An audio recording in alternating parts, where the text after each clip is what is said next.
From 6 o'clock to 10 o'clock, the half marathon. Let's see your breaks in there to CMC. Thanks. Mr. Chairman? Well, we're killing time. I-15 has been opened now, and it's clear all the way through. There's only 2 lanes, one in each direction. Mr. Pinocchio's truck came through last night at about 55 miles an hour, so I-15 is open again. Okay. Did roll call or just this one? We're ready. Okay, it is 10:10 in the morning on September the 13th, 2014. This is the monthly meeting of the Cedar Mountain Fire Protection District Board of Trustees, and the meeting is now in session. Some housekeeping items. If you have pages or cell phones, please turn them in the vibrate or off position. For that matter, anything else that makes a noise because it interferes with the recording. For those of you that haven't been here before, if you look to your right, there's restrooms for the gentlemen on the right-hand side through the portal, and for the ladies on the left-hand side of the portal. There's also a restroom behind you as you go out that door. There's one inside the door and one outside the door. In the event of an evacuation, if we have to evacuate the building, you can exit the main entrance that you came in through, or the door behind us. What you need to do is go across the parking lot to the south side towards the entrance. I'll grab the roster, the chief, and I guess you're elected, John Garrison, and the 2 firefighters. Oh, Eric's here too. You folks can, and Lisa, I'm sorry, and Dot, and Richard. Somebody can sweep the building. Make sure everybody's outside. We'll take attendance, and if you're missing, we'll call 911.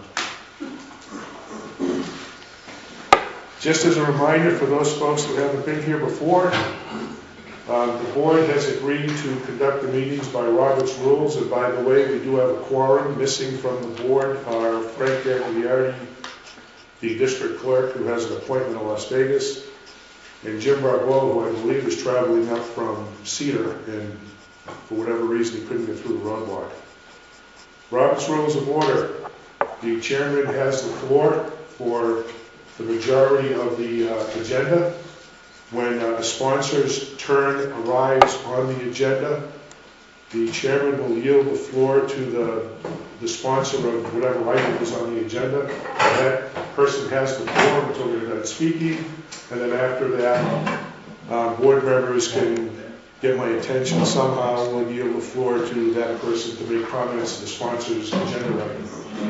For members of the public, when the board feels like they've discussed the topic long enough, you can raise your hand and I'll yield the floor to you and you can make your comment. We won't discuss it, but you can make comments. Just so the board can hear your input also on whatever the topic is.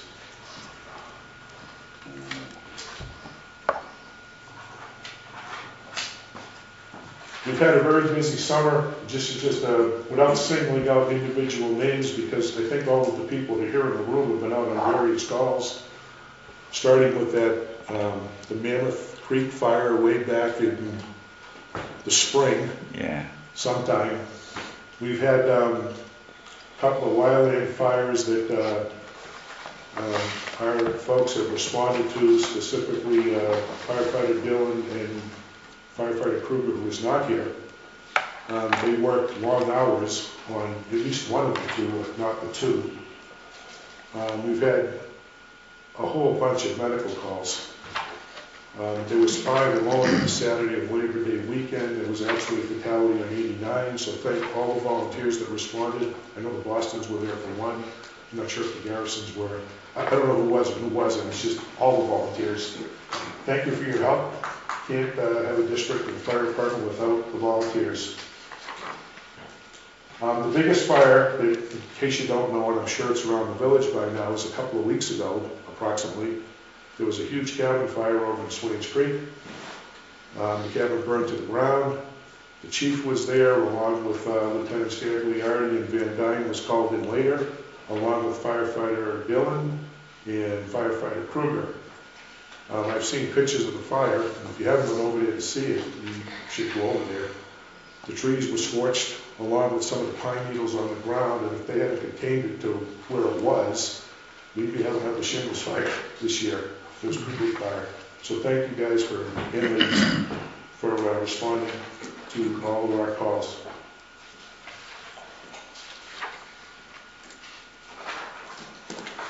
To squelch rumors in the village, the 2 metal detectors were missing from the fire department, and apparently Board Member Barbeau had at least one of them in his truck because he was using it over in the burn pit. That has been returned, so there's no more rumors about he has fire department equipment. It's back. It came back yesterday. Yeah, that's it. It's not listening to me. That's it for the chairman's comments. Has everybody had a chance to read the minutes? Mm-hmm. Any additions, corrections, deletions, anything? Could I have a motion for the minutes? I'll make a motion that we accept the minutes for August. There's a motion on the table by Sharon Adams to accept the August minutes as they were written. Is there a second? Second. There is a second. Any more discussion? All in favor say aye. Aye. Opposed say nay. Abstain. Minutes carried. A motion carries. Treasurer's report. Sharon. Okay. In our capital improvements, we've got gained $63.78 in interest, so we have $195,682.78. In our district reserve fund, we have $14,261.82. In our fire fund checking, we've gained, I can't remember how much it was. Anyway, we went from about $5,000, a little over $5,000, mainly from the burn pit. So we have $9,809.20. People have been really good, I guess, about paying for the burn pit this year. We appreciate that. Fire fund savings, we have $299,613.33, and that's gone down a bit. That's from checks and the expenses to run the department. Fundraising, we have $28,939. Snow emergency fund, we have $125,535.03. And that's good to know that that's in there. If we have a really bad winter, we're hoping we have a good winter with lots of snow. Snow removal funds, we have gained $40.45 in interest, so we have $124,105.69 for a total of $797,908.24. And that sounds like an awful lot just sitting there, but it's not. And John is going to be explaining to us why we have this money. The county has suggested that we have a reserve. They have a reserve, and it's mandatory that we have a reserve. And so we're really thankful that we do have enough money to run on, and hopefully enough money to run on and to fall back on. Okay, that's it. Questions or comments from the board? Any questions from the public? Is there a motion to accept the treasurer's report as presented? I make the motion to accept the treasurer's report as presented. There's a motion on the table by Board Member J. Wilhelm to accept the treasurer's report as presented. Is there a second? Second. The motion has been seconded. Any more discussion? All in favor say aye. Aye. Opposed? Abstained? Carries. As I mentioned, Frank Aguirre is referring to the district clerk. Mr. Wilhelm is a volunteer, I'm not sure which, to give the report he was briefed on. So, yours? I spoke to Frank yesterday. I got the Cliff Notes version. I can tell you it's on white paper with black print. If you ask me a specific question, it may not have the answers, and I will have to wait for Frank's return. There were no significant changes from the prior month, or other than two items, is the total fundraising account stands at $28,900 and change, and the clerk recommended paying for some of the SCBA equipment out of this fund, as he's discussed, I think, with the chief. And also the need to pay for the stabilizers, which was one of the purposes of the fundraising, out of this account. So that was one of the changes. He recommended us paying for those two items, some of the SCBA and the stabilizers, out of the fundraising account. And then if we move back, if you're looking at the clerk's report on page 7 of 18, two of the non-standard items are a charge to Ellen Curtis and Sons. That's for the stabilization kit. It's $4,392.55. About 3/4 way down the page, there's a Wiedner and Associates. And that was for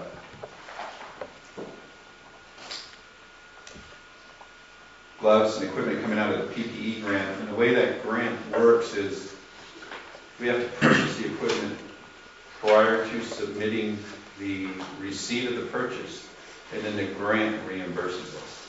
Yes. So we would have to purchase that equipment, and then we'll apply for the reimbursement of the grant program. Those are the only two non-standard charges from the September clerk's report. And then the GRAMA policy that we'll review today went out to all members. It was either in your mailbox or in your email inbox on September 3rd of this month for review. It is significantly lengthy. The supporting documents number in excess of 100 pages.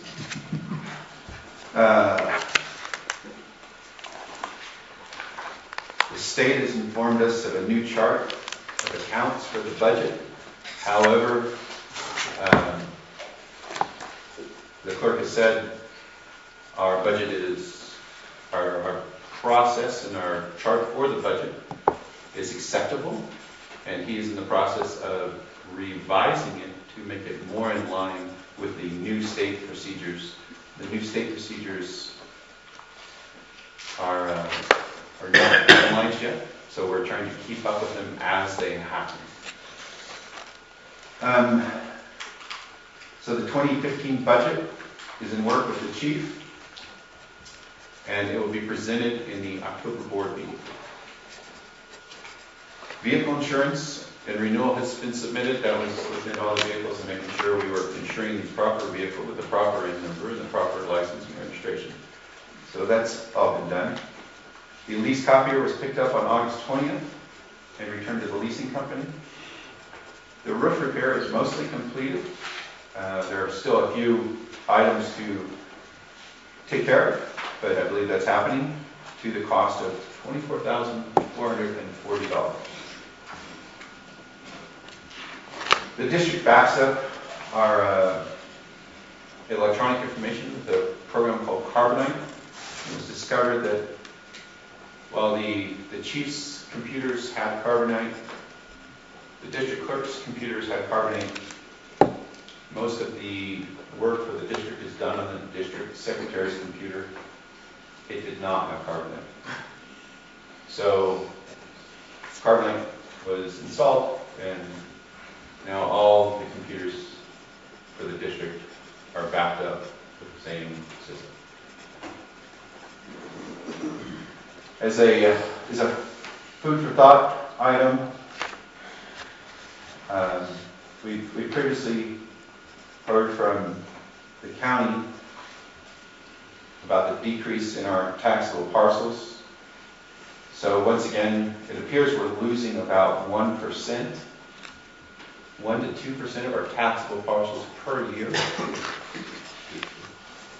due to conjoining of adjacent lots. In 2013, for snow, we had 3,063 taxable parcels. In 2014, we'll have 3,020, which is a net loss of 43 parcels. So when we do the budget for snow, please keep that in mind. For fire, we had 4,837 parcels in 2013. In 2014, that number decreased to 4,766, which is a net loss of 71 parcels. So all told, between the two of them, we lost 114 parcels.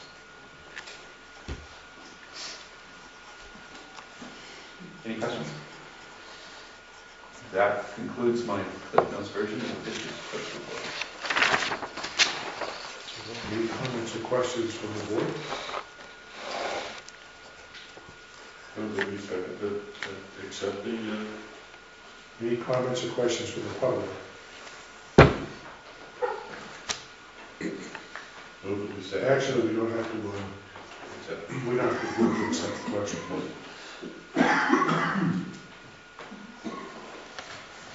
Okay. Chief's report. Okay, we've responded to 16 calls since our last board meeting. 13 of them were EMS calls, 2 of them were fire calls, one being the fire in Swains, and 1 miscellaneous. And what the miscellaneous call was is we had trees down in a subdivision. The phone lines were down, so we couldn't get a hold of dispatch to get a road crew out there. So myself and John Krieger, we went over there and cut the trees up, moved them out of the way. Training, we had 4 hours of wildland training on portable pumps and snap tanks and pumpkins, water storage units. We did that in conjunction with the Forest Service. 30 hours of in-house training, driver's training, firefighter survival. We've been using the sales office over in Swains Creek quite a bit. I've been using it at least once a week for the last month. So we're getting a lot of training out of that building.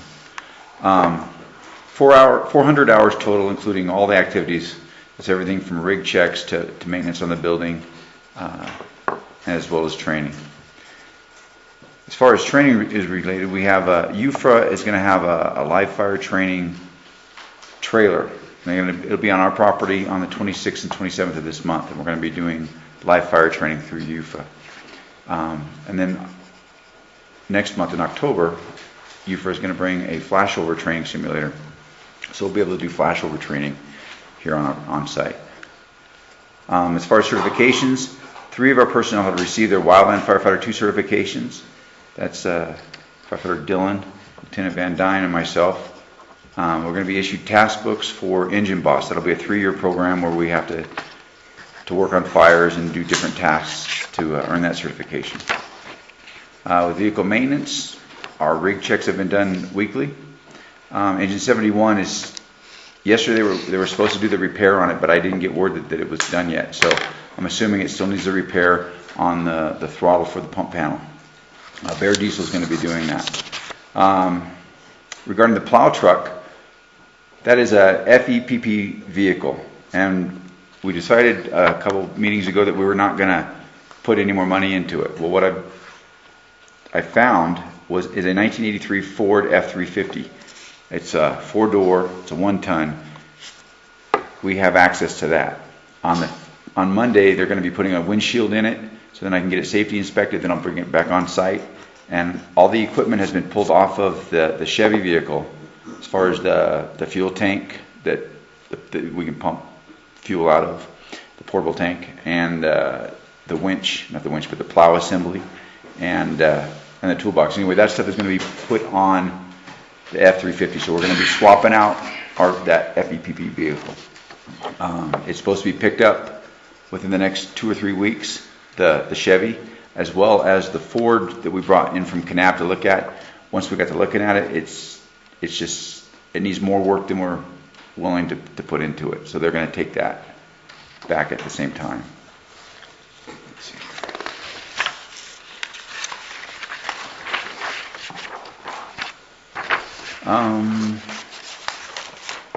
That's the vehicle. For SCBA, Jay mentioned earlier that we could use some of the donation funds to get some units. If it's in our budget for this year, as well as the funds in the donation account, where we can get possibly 3 new SCBA units. They'd be the 4,500 PSI. We bought 2 of them last year. Philip Miller bought 2 of them last year for us. I contacted Widener, and I haven't gotten 3 bids for these, but Widener's who we purchased the last ones from. They have 2 demo packs that are the same model that we purchased last year. And they were just used just to show the units to different fire departments, but they have never been placed in service, so they're good. I can get them at a reduced rate. But again, I still have to get the 3 bids because of the amount. But that's where I'm leaning towards, is getting those. So we'll have 3 new air packs. There's a Structure Firefighter 1 and 2 Academy. Now this is good because several members, I think I signed 11 of our members up for this academy. It's Firefighter 1 and 2 in a condensed course. It'll be about 4 months long. Well, I'm going to have to travel to Kanab on Friday and Saturdays. I got permission from the Kanab chief that we can bunk in their station. We're going to get cots and we'll be able to crash in their station on the Friday night. So that's going to save us money. We don't have to pay for room. But what's good about this, again, is it's a Firefighter 1 and a Firefighter 2 that's an IFSAC certification. It's going to be a UFRA-sponsored class, so we're not going to have to pay for the instruction or the testing. We have to bring our own turnouts. I have to buy books for everybody.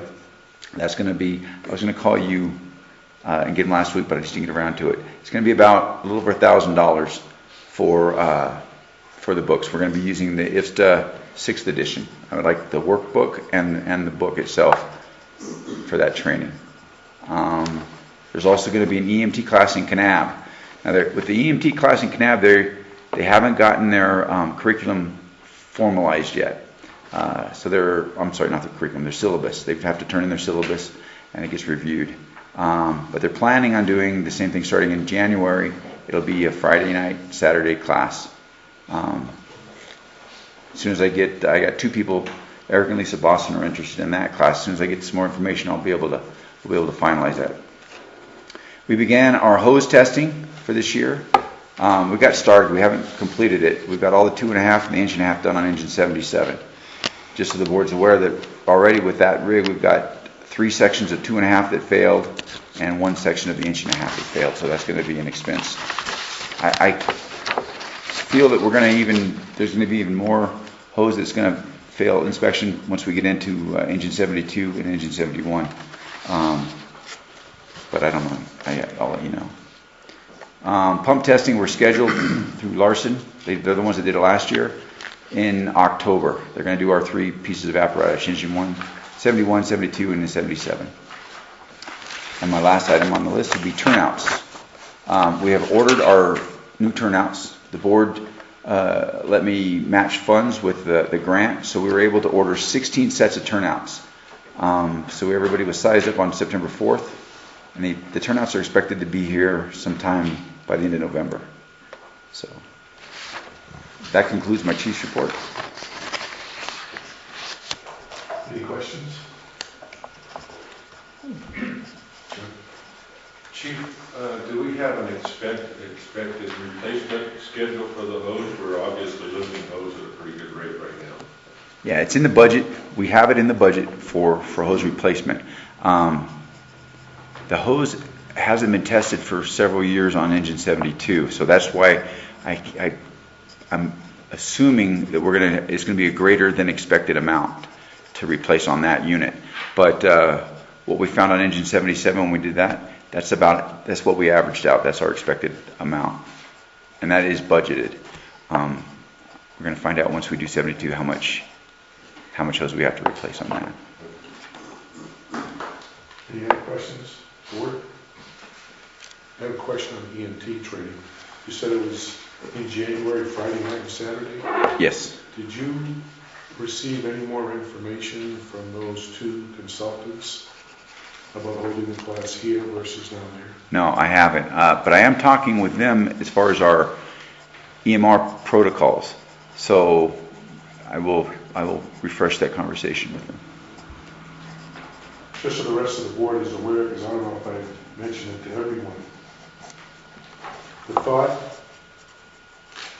was tossed back and forth between the chief and I about conducting the EMT basic class here with the same two individuals that did your EMR training, for those of you that went through the class. There's a cost difference, obviously. If you do it in Canab, as he mentioned, the chief, the course is free. You pay for the books. We pay for the books and it's $100. Yeah. Bucks. If we have the consultants come here, it would be a lot more expensive. But you would have the convenience of doing the training here and not traveling 40 miles. That expense would be probably absorbed by us to travel, paying per diem, because you'd be down there staying at the fire station. That would save some cost. Right. The thing with doing that is, just so everyone's aware, is the first consideration is it cost effective to do it here. You probably need at least 6 or 8 people in class to do it here versus sending people down there. Because I'm sure their fee would be substantial. Chief? Also, a benefit would be the fact that I could be a co-instructor, and I need to do that to get my certification so I can teach classes here. And that's going to be tough to do, being where we are as co-instructing. So if I can get them to come in here and I can be on there as a co-instructor, that will help. That one check mark off my to-do list, and to where I can get to where I can instruct classes here. So. And as more information comes out, I'll email everybody so you'll know what the current status is of the class. I mean, right now it's there. You can get anybody to go to it. Anything else? No, that's it. One other important thing, the Chief mentioned the cooperation that's going on between the Canab Fire Department and us, which is great. Approximately, 3 weeks ago, one of the Forestry Service guys came in here, and he was over in Unita Flat, visited 6 campsites.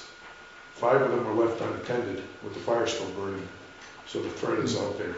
The good thing is he came in here, I think it was Betty was here at the time.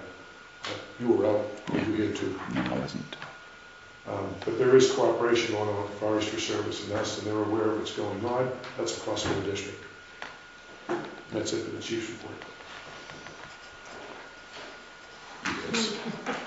I just wanted to mention, with this lot cleanup that they're doing, going through, they left a lot of wood, that usable wood, sitting along the side, and some of the board and some of the public have been able to get at least 10 cord of wood and take it to the Navy. So we really appreciate the fact that forestry is working with us, and that the people that have done all of this work. Thank you. I just wanted to add, the chipping was supposed to start last Thursday, but there was a problem with one of their chippers, so they're postponing, and they're going to start on early next week. I spoke to Earl of Inger on Thursday. He was a little disappointed that it didn't actually start on time, but everybody's asking when is it going to be picked up. It was supposed to start last Thursday, but it's going to be moved till midweek next week. That's it. That's it this time. John? With respect to that, you're driving around, you're seeing those little tags on the wood that's sitting in the borrow channels or on the public property, and you'll see that there's a paint tag, and that's usable wood. There's a orange tag, that's wood that's to be chipped and hauled off, and you have a blue tag. And those of you that have brush on your property that would like chips out of it, if you put it out on the front and put a blue tag on it, they'll chip it and throw it back onto your property so you can spread it as mulch. So that's what those tags mean that are on all those. That's it. Okay, moving into old business. First thing up there is board member training, and I have spoken with John, and unless he's done that in the last couple of days. No, he doesn't. Okay, we're going to set up a meeting, I think, Monday next week. Wednesday or Thursday. And he'll let me know. We'll bring him up to the station here. We'll be at the station. I'll get him logged into the Utah Auditor's website, and he can go through the material, and I'll help him with the material. There's a test online. He'll take the test on his own, and he assures me that he's going to get 100%. No. Oh, you get that one. Close. So that'll be next week. ICS 100, Chuck? Not yet. Chuck still isn't on ICS 100. And we talked about last month if the I-100 class that's part of the wide-range firefighter training satisfies the requirement for ICS 100. And surprise, surprise, in calling the National Integration Center, no one answered the phone and their mailbox is full. I must have called there half a dozen times in the last month. So unless you have some information, ICS 100 is still a requirement for exams compliance. But I'm trying. Long range planning, Chuck. I haven't finished it yet. So it's still working. Still working.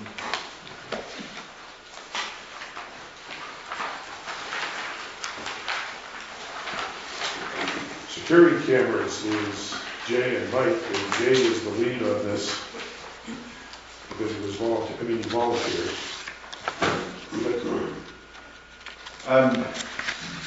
We had some security issues here at the station, the district offices. It resulted in the past 4 to 5 month discussion of installing security cameras. At the last board meeting, I was directed to go out and find a contractor to install a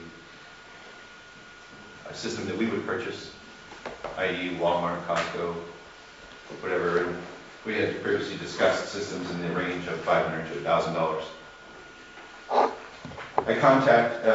I was also asked to get quotes to install their system. So I contacted 9 security system companies in the local area. Of the 9, 4 would install their own system. Only 1 would install our system, but with no guarantee on the labor for the installation or guarantee on the equipment, which was not foreseen, or not a surprise. Of the 3 that said they would respond, I received 2 quotes. One in the amount of $4,999.82, so just under $5,000. And the second at $5,702. Those were the quotes I received. What they included was a device to record the video and audio inputs, a storage device that would be able to record 30 days, at least 30 days worth of data. It would be able to handle the amount of cameras they chose to install, plus be expandable to accept new cameras in the future if we needed it.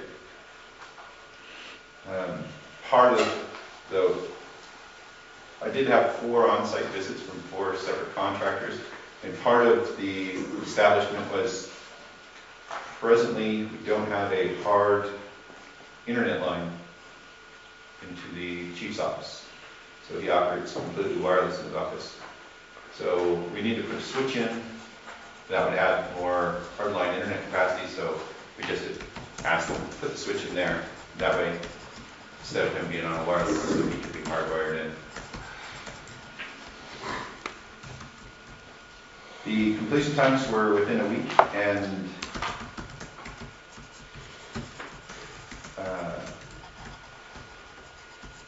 they consisted of anywhere from 15 to 20 indoor, outdoor cameras, and an audio line. Those were the quotes I got. Any questions on the quotes? Feel free to pass them around.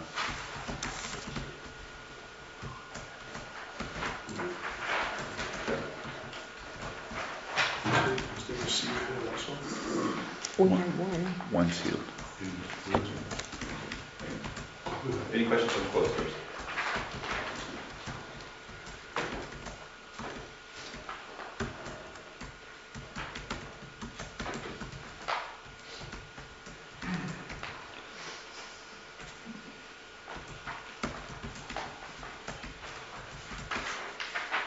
Weren't these bids, the advertising, weren't they supposed to be sealed bids? These are not sealed bids, these are quotes. Quotes.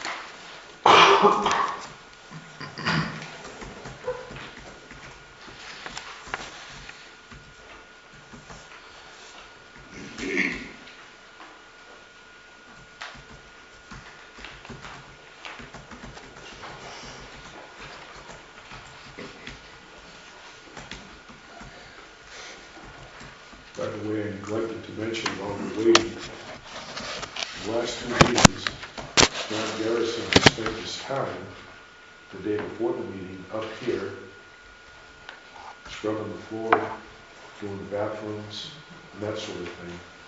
And I forgot to put, I have it in the notes, it was a small print. Thank you, John, for doing that.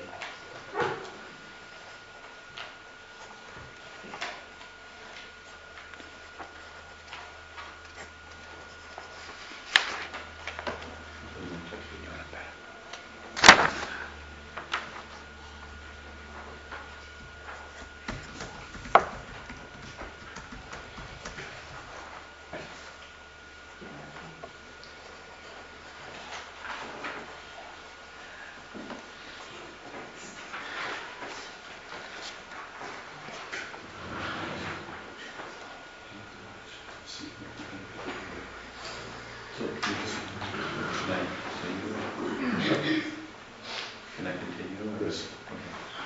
Because one of the bids was over $5,000, or one of the quotes, excuse me, was over $5,000, I then proceeded to the open bid policy and advertised it in the Southern Utah News. To my knowledge, we only received this one, is that correct, Betty? We only received one bid, which is sealed, and we stated we would open it here.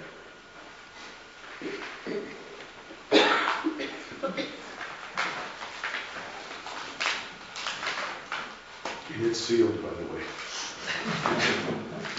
I think this is the roll tape.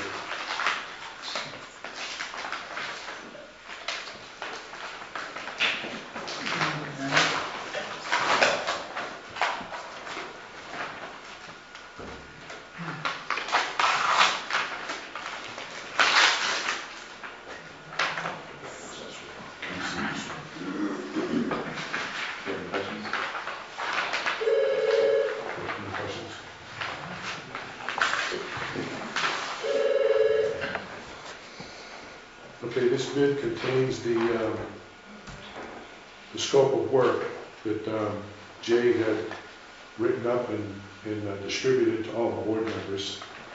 It's about 5 pages. 3 pages. And then he's got a breakdown using the form that you have attached to the scope of work for what you requested for viewing areas, interior, exterior, main parking lot, and so on and so forth.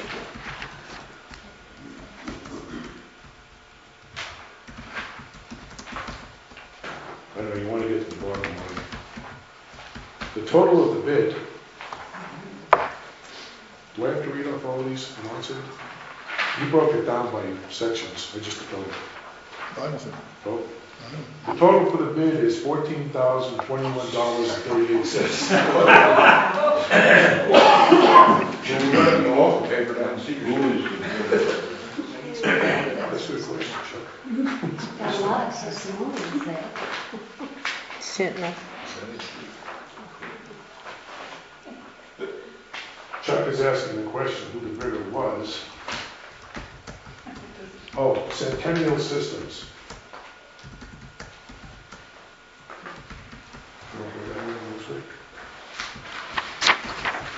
Centennial Systems has got a lot of stuff. For a little bit more information, the scope of the work that determined that that advertisement for a bid.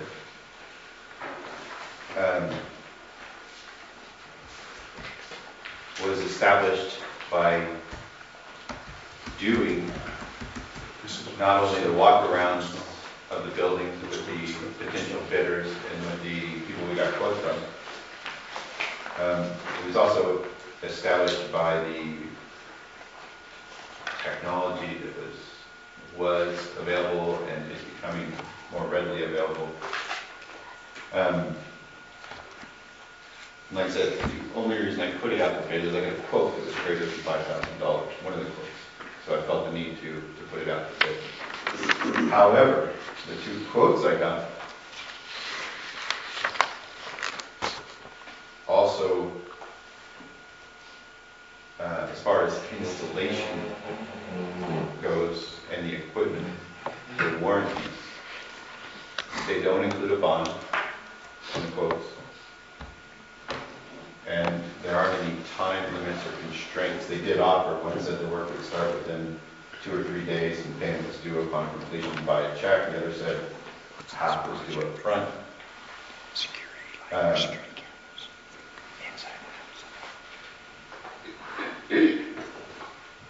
But both the quotes I got went by the body of the ad and put out for public bid.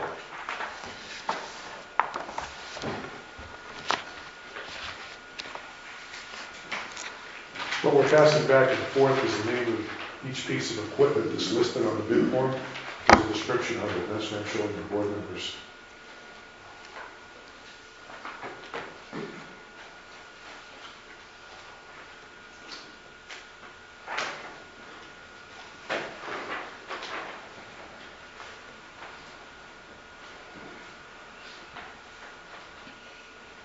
Just quickly looking at the bid price, I see individual camera prices quite a bit more than the quoted prices.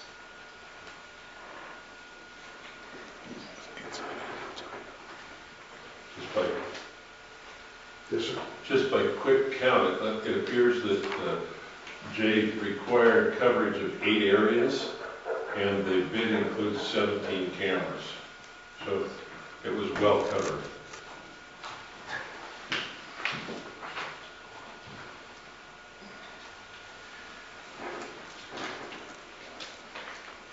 Any comments about this?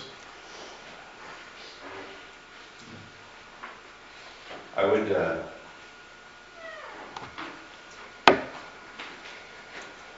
would make a recommendation that the quote,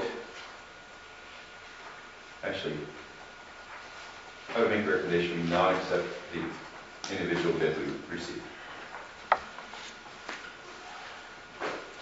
Any other discussion? Mr. Chairman, may we ask a question of the attorney? Sure. That's why he's here. Ed, we went to a formal bidding process. We received only one bid. Right. There is also a quote which was not in response to the formal bidding process. Can we take that quote, or must we stand with, now that we have one qualified bidder, that it was in response to an actual bid request? If you have one bidder, I think you can go back with that one bidder and negotiate. We don't want 17 cameras, we want 8, something like that, if you want to do that. Or you can call a redo, either way. It sounds like they've given you a Cadillac when maybe you wanted a Volkswagen. And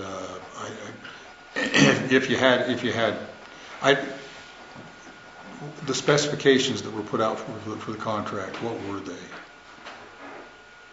We got the. If you're in the scope of work here, okay? Yeah, I haven't seen it. Could I look at it real quick?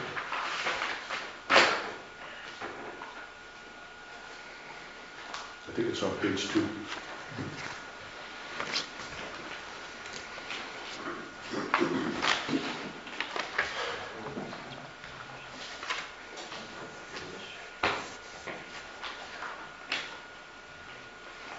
My thought is to reject the sealed bid and put it out for bid again, because 2 of the people just give quotes and not sealed bids. Oh, wait a minute, so you had other quotes that weren't We detailed? have 2 quotes and then 1 sealed bid. Oh, Just to Oh. be perfectly clear, These are the 2. yeah, quotes.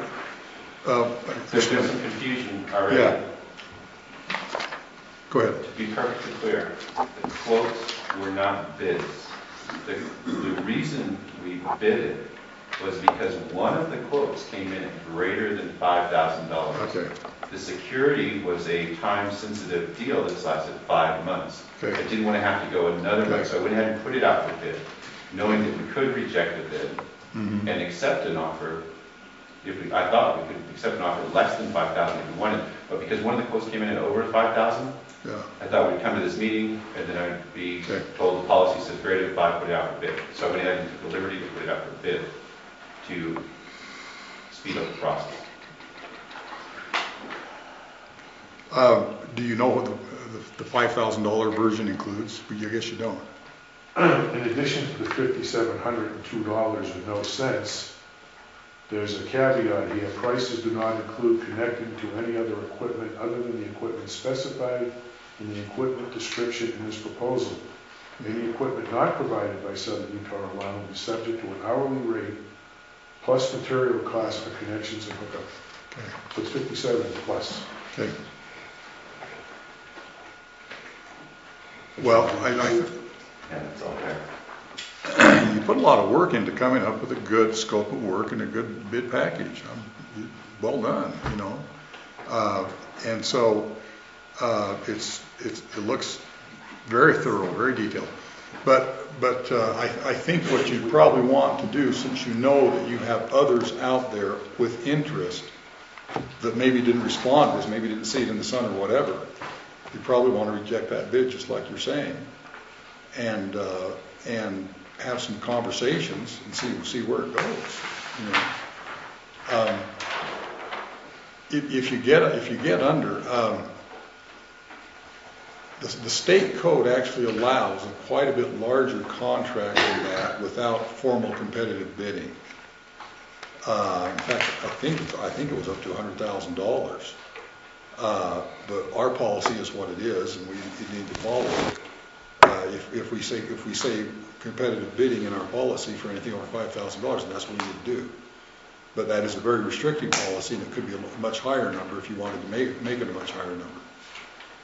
And in that case, if it were higher, you could go to these guys and negotiate and discuss, find vendors yourselves and proceed that way instead of with this. Although this is extremely well done, you know. So that may not. I'm confusing you more than helping. Yeah. I hung on your first words, put it out for bidding. Because we only have 1 sealed bid. The other 2 are quotes. We asked them for a sealed bid if they want to. They were asked. Oh, They were asked and they didn't respond. They were notified that it was in the paper. They were asked via Interesting. email. And they were told prior to that this will be going out for bid even after we receive your quote, so you have to bid on it. Yeah. so it would appear that the options are negotiate with the one person that did the sealed bid for a better price, or reject the sealed bid and advertise again. Advertise again, and if you actually change your policy a little bit, you could negotiate. You could go shopping, you know, because the state procurement code allows quite a bit larger number than that before you have to actually do formal competitive bidding. And I could actually find that for you, maybe. Sure. Is there leeway to rejecting individual bid? And because our district policy is the $5,000 limit, and the one quote complies with the body and the spirit, go ahead, and less than $5,000, go ahead and accept that quote as worth. What does our policy say? I think our policy probably says that there has to be some price competition, very generally. Is that correct? If it's under 5,000. It's under Now- 5,000, but barely, how much is it? 49.90 18 cents or something. Is it firm? Okay, well, I think what we need to do is you probably want to reject that bid, and then you and I need to visit. Okay. I think that's probably what we need to do. Mr. Chairman? Yes, sir. There's a motion on the floor. I'm sorry, restate the motion. The motion is to reject the singular individual bid we received. Okay, there's a motion on the floor to reject the sealed bid that we received. Is there a second? Second. There's a second. Any more discussion? Discussion, Chuck? on what basis are we rejecting?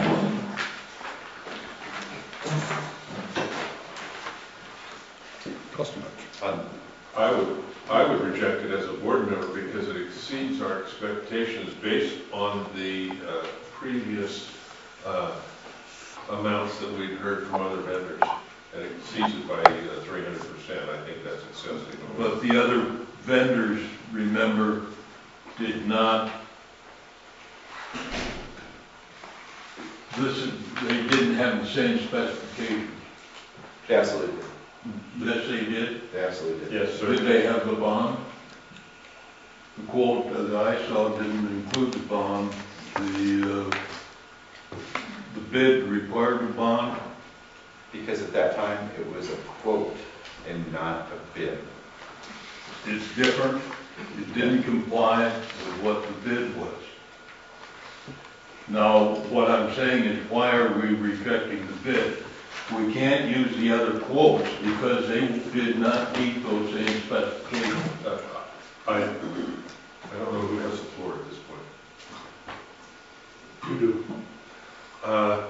It is my opinion that because it is 300% larger than any other numbers that we received, we need to table it, take it back, and do a more comprehensive request for quoting, and get to a point where we're comparing apples to apples. And therefore, I suggest that we go ahead and reject the bid as it stands right now. If it's 300% more, there's got to be something more. Chuck? My point, I don't disagree with you, but my point is that we should, when we reject the bid, we should have a reason. And the reason can't be because, well, we received a quote that didn't meet these same specifications. We've got to have a reason to reject the bid. I would propose we reject the bid because there was only a single bidder. Any more discussion? Yeah. Exceeds cost estimates. Exceeds predicted cost. There is a motion on the table. That happens all the time. There is a motion on the table, and it's been seconded to reject the bid based on its 300% over cost, Estimated cost. estimated cost. So the person that made the motion either has to withdraw the motion, or we have to take a vote, because the motion has been proposed and seconded.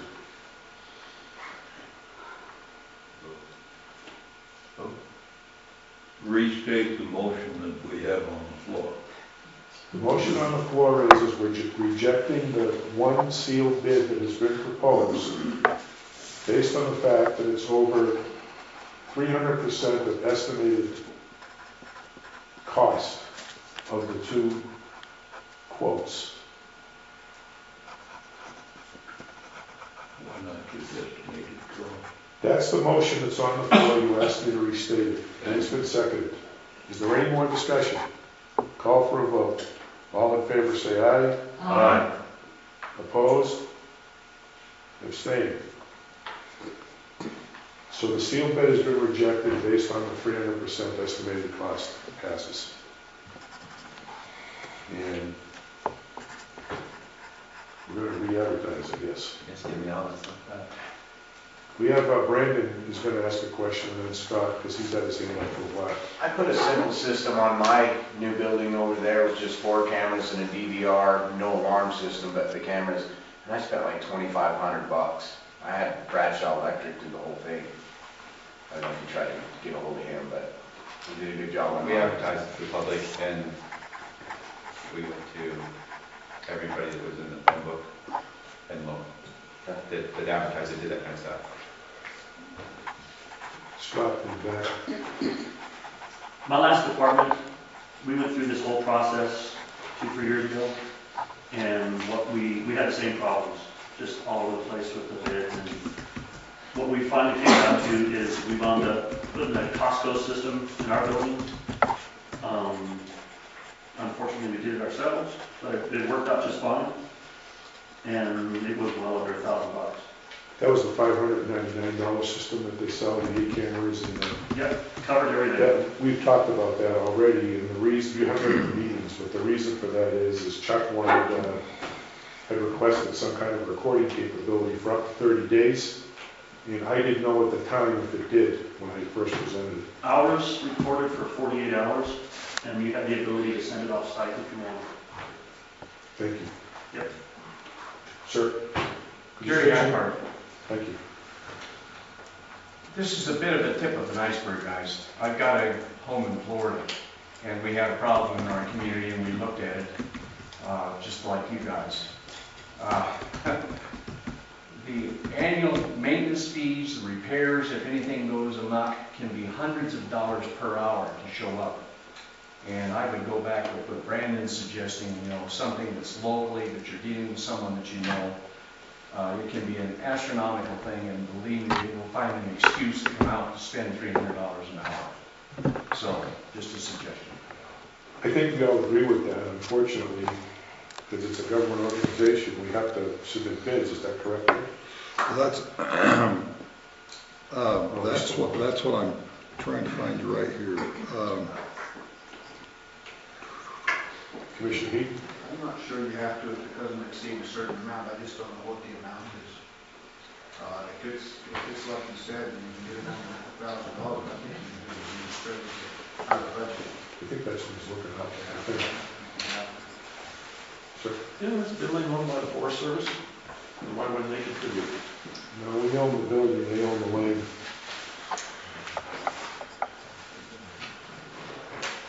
John? Did you recognize the King County board member that's here at the meeting? We did. Did we? I didn't recognize that. I want to thank him for talking. If you didn't hear it, because you didn't, didn't recognize it was here. Yes. Oh, Commissioner Heaton is our liaison to the King County Commissioners. He's here. I came incognito. I was hoping. He's incognito. You forgot to put the on switch for the cloaking devices, Bill, sorry. I have in a hard hat. Exciting. Okay, we have an answer to this. The state procurement policy has a category called small purchases. For the state, a small purchase is a procurement of $100,000 or less, okay? And it says the director may make procurements estimated to cost $100,000 or less by soliciting at least 2 firms to submit written quotations, okay? And so you can go out and you can, hey, Bradshaw, whoever's mentioned, let's look and see what they'll do, and you can mark it. But our policy says 5,000 apparently, or does it? Above 5,000, it's sealed bids. Is that what it says? 100,000 is, see, that's the state's number. That's not our number, but that's an example of what is considered a small procurement. Well, we could easily justify increasing the amount of the policy, and then shopping if that's what you want to do, because at some point the process is cumbersome, and if you're in the area where you're just going shopping, you don't have to do this. Although this is you put a lot of work into this. I can tell, didn't you? Somebody did. But anyway, so that would be an option. I'd like to ask, because you're the knowledgeable person at this point, how long ago did we set that $5,000 policy? Ages, if I remember right. I suspect that there has been a considerable inflationary influence on the economy at this point. I don't know if it's proper to make a motion to amend that at this point in time, but I think that it might be proper, because you can see the frustration that's involved here. I I think it would be proper to pull the book out and see what it actually says, because I can't tell you how old it is. Yeah. I don't know. And I think that he's going to do that. Sure. Just still have it. Just because I'm the new kid on the block. I'm John Robertson. I've been here. This is the second month, or third, I don't recall, that I've been here. And I'm going to tell you, you guys are going to be amazed at how much effort at least 3 of the board members make, maybe 4, probably 4 of the board members make in your behalf. I can't keep up with them. I know that Wilhelm probably put 80, 90, 100 hours in this last month on snow removal. He obviously has spent another 10 or 15 on this. This is an extensive document that he put out for bid. I know that I can't keep up with the chairman. I want it to be on public record, and I'll shut up, but I want it to be on public record. These people don't just show up on Saturday. I'm amazed at how much effort is made in behalf of the public, and I hope that sometime I'll be able to learn how to keep up with them. You are well represented. And the district clerk. Thank you. I think while she's looking that up, we can move on. Yeah. Instead of spending a lot of time just on this one thing. Well, you can't amend your policy today anyway, it's not on the agenda. Put it on the agenda for next month. And depending on what happens, you can go shopping. The policy and procedure review committee will go to this particular policy and come up with a proposal for the board. And Frank. Okay, with the board's permission, we have the representative of the Red Cross, who is the first item under new business. But just so he's not going to sit here for the rest of the meeting, is it okay if I give him up to this point and he can talk? This is Paul Dunstan. He is the Disaster Services Program Manager for the St. George chapter of the American Red Cross. Yeah. Thank you. I hope that was the right introduction. Okay. Well, thank you. You have the floor. Thank you, sir. Good morning, ladies and gentlemen. How are you? Well, thank you. Good. Thank you. I appreciate you accommodating the itinerary and schedule to allow me to have an opportunity to speak in front of you today. I brought a little bit of information. I'll just leave it on the table there for everybody to grab on the way out. But just so I can give you a little bit of background of who I am and where I come from, and maybe get some Q&A from you at the appropriate time. I live in St. George, but I have property here on Cedar Mountain for Meadow Lake Estates. If anybody's familiar with that area, raise your hand if you know Meadow Lake. Yeah? Okay. So between Bryan Head and Duck Creek, the road that you would take from coming up Cedar Canyon, you take the right about 2 miles down the road on the left there. On the right, there's that little subdivision, got the little private lake. That's Meadow Lake Estates. That's where I am. So I have a vested interest here on the mountain of not only property and preservation, but as well as emergency management. I started with the American Red Cross in 2011 as a volunteer. Pretty much green, didn't know a lot about what the Red Cross was all about and kind of the things that they had to offer. And worked my way up the chain. Essentially just going through a series of trainings and taking leadership and accountability and responsibility for the program development, and when the position came open for a staff member, I was first in line. And so it's really an honor to work for an organization that's nominally a volunteer. Nationwide, we have, last count, 400,000 volunteers and 30,000 staff members. So you can imagine an organization of that size and capacity and scale and scope. The responsibility and face of the Red Cross truly is the volunteer work and the volunteer corps. And part of the reasons that I'm here today is kind of introduce you to what that means for us here on the mountain and how you can participate in the Red Cross. So before I get into those details, does anybody have any stories or anything that they can share, maybe their experience with the Red Cross, or maybe they have some connection to the Red Cross? Anybody? Nobody knows anything about the Red Cross. Okay, great. Well, let's start there. Okay. In St. George, you know, when the program was, how much time do I have? Let me start there. Because I go on for hours. 3 minutes and 44 seconds. 3 minutes, 44 seconds. 10 minutes, 10 minutes. All right, we'll make it easy. So when we talk about the American Red Cross, right, most people think blood donation. That's probably the easiest go-to. Don't want to go get your blood, where's the Red Cross office, right? So then we call that a line of service. That's one area that we do. Then we also have preparedness, health, and safety. So where we teach you CPR, lifeguard, babysitting, those types of things, right? And then we have service armed forces, which is where our roots come from. So being able to connect family members to members who are in the battlefield and relay messages and important transportation back and forth in a time of crisis. And then there's disaster services, which is my program. So I oversee the disaster response for the 8 counties of southern Utah. So if you draw a line at Beaver, everything south, that's my territory. Everything north of there, up until probably in the Salt Lake area, that's all managed out of Provo. Greater Salt Lake has a very small territory, but their population is very dense, and so they manage a lot of it that way. And then we have one more office in Ogden. So respectively, we have 4 offices, but we're recognized as one region. So the Utah region of the American Red Cross.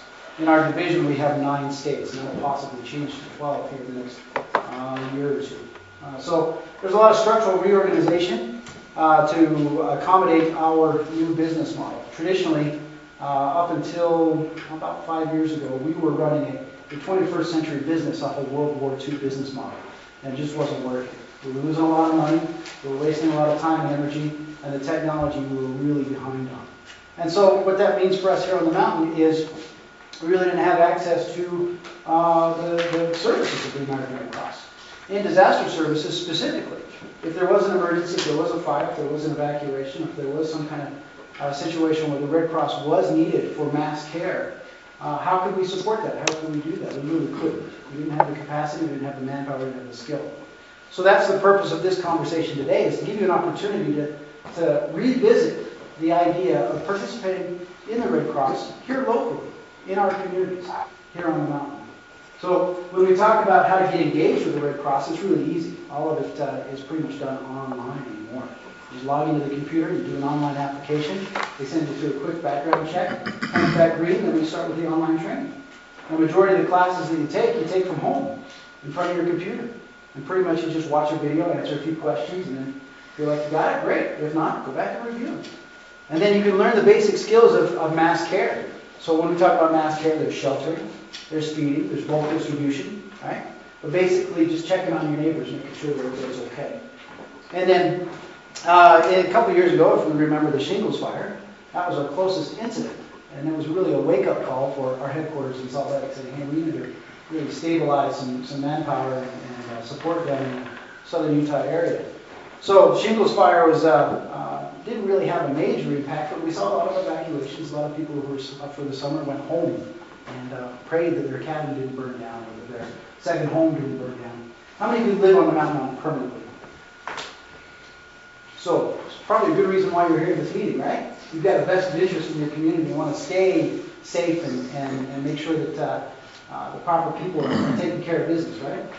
So that's what the Red Cross wants to do for you as well. We want to be part of that process to ensure that your mass care needs, your evacuation needs, those things are being addressed, and we're working out plans on how we can make that happen. So over the coming weeks, I'll be working with a couple of the volunteers who are already engaged with the Red Cross. We'll be putting together plans, and we'll be sharing that information with your leadership board and executive boards and emergency managers here on the mountain, and trying to get an idea of exactly what are we going to do and how are we going to do it. And I really encourage you to be a part of that conversation. And so I'll leave my contact information, of course, and being in St. George, you can reach out to me there. If you're in town, you want to do some shopping at Costco or whatever the case may be, stop by the office, say hi. Let's get to know each other. I think it'll be a wonderful experience. And then, of course, anytime I'm up on the mountain, stop over and come fishing in the lake. Fishing's good, even though it's private. You're my guest. So, does anybody have any questions or anything right out of the gate that would be pressing?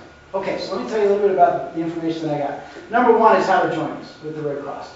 It just basically is a longer version of everything I just described. It gives you some contact information on the back there, how to get a hold of us in the times of need. Now, the other pamphlet is something that's put out by the Southwest Public Health Department, and what it is, it's a preparedness buddy.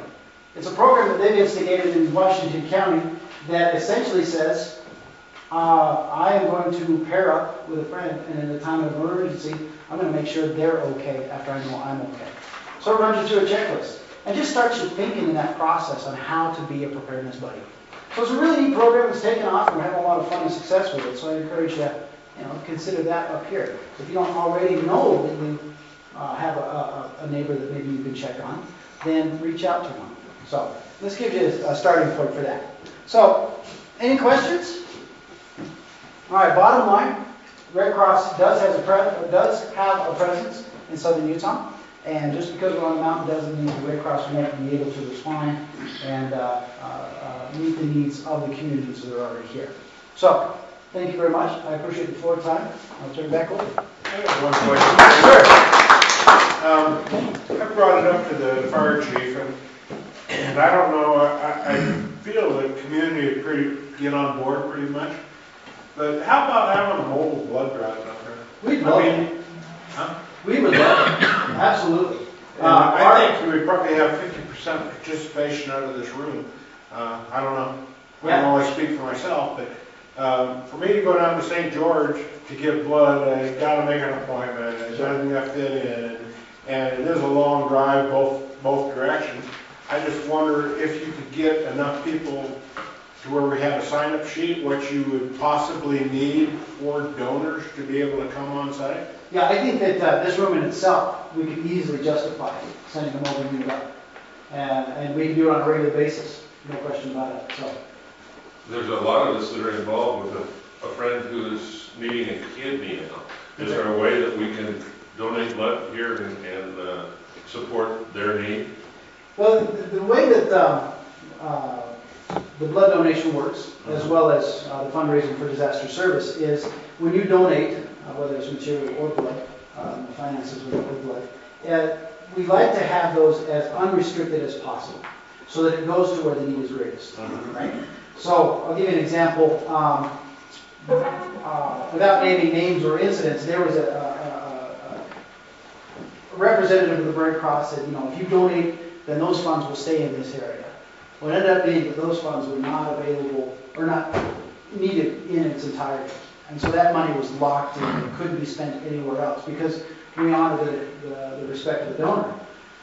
And so it kind of put a hindrance on those funds, and now they're having a hard time trying to figure out how to spend all this money because that donor doesn't want it to go anywhere else. He wants to serve that particular incident. So in the case of blood, it goes into the pool of available cash, and then what is needed is what's going on. The nice thing about blood donation is it has a really long shelf life. The technology by which they're processing blood is actually becoming so amazingly efficient that it's hard for our organization to make it cost effective. It lasts longer now, it's processed more efficiently, and it really has a longer shelf life than what we traditionally know. Upwards of 45 days. So really an impressive system.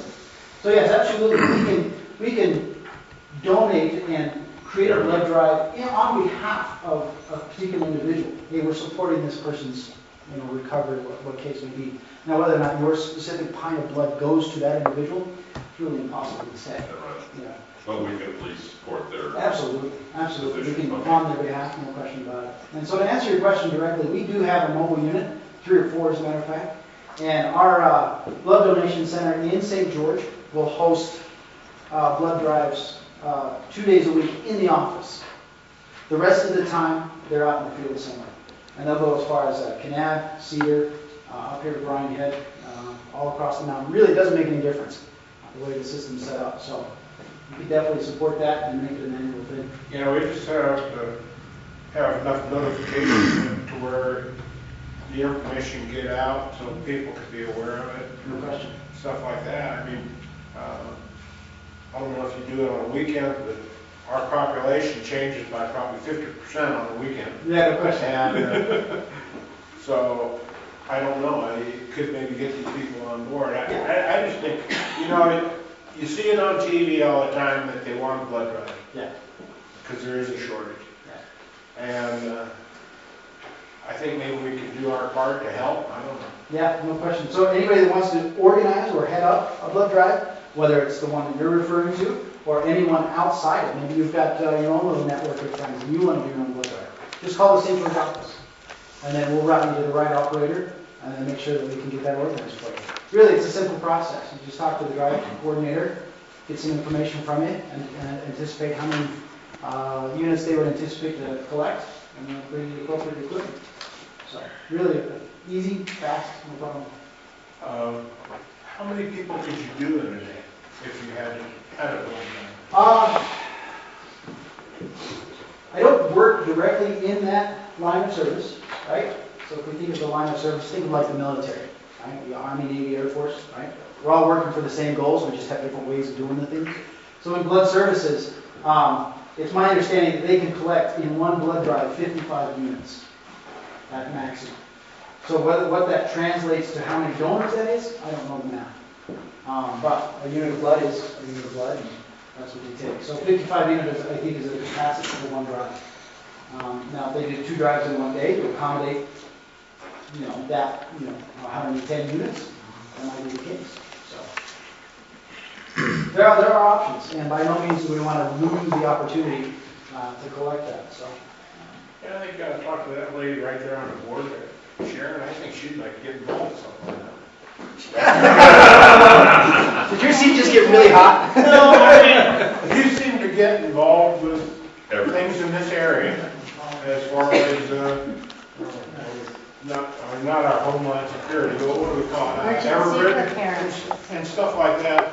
But people kind of listen to Sharon, and we might be able to get the word out and possibly. It's always the quiet ones they listen to the most too, so I know how that goes. Right? So, yeah, absolutely. I mean, like I said, we can definitely organize that, and if you wanted to be the one to lead it up for the first get-go, then be happy to work with you, put you in and plug you in with the right people. And then, like I said, anybody in your community and in your neighborhood, in your neck of the woods, or your network, whether it's here locally or you've got a primary or secondary home in another area, we can work all of that out of the St. George office. It's just a matter of networking the right people together. So, it's okay. Thank you, guys. I appreciate the extra time. Thanks, man.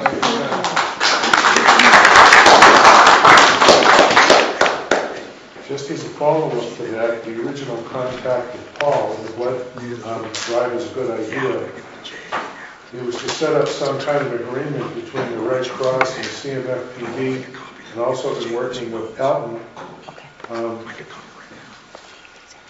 to create an MOU so that in the event of another shingles fire or the snow thing where a lot of people were evacuated, some people have a second home to go to and there's other people that don't. We could set up a shelter over in Alton. So with the board's permission, if we could use our website and we can announce some of the activities for the Red Cross, and Paul and I, I'm sure that we'll be talking a lot more about training opportunities and that sort of thing, and maybe recruit a few folks up here. We can have, for lack of a better term, a satellite response debt team. I'm going to use terminology. I am a Red Cross volunteer, by the way, and I'm now, I guess, under Paul. But setting up something like that, and maybe we can generate some interest, even along the 89 corridor. We were talking about 15 with Cedar and the communities up where you are. But we've got Orderville and Glendale and Mount Carmel and Kanab even, since that's part of your area. We'll be talking. Thank you.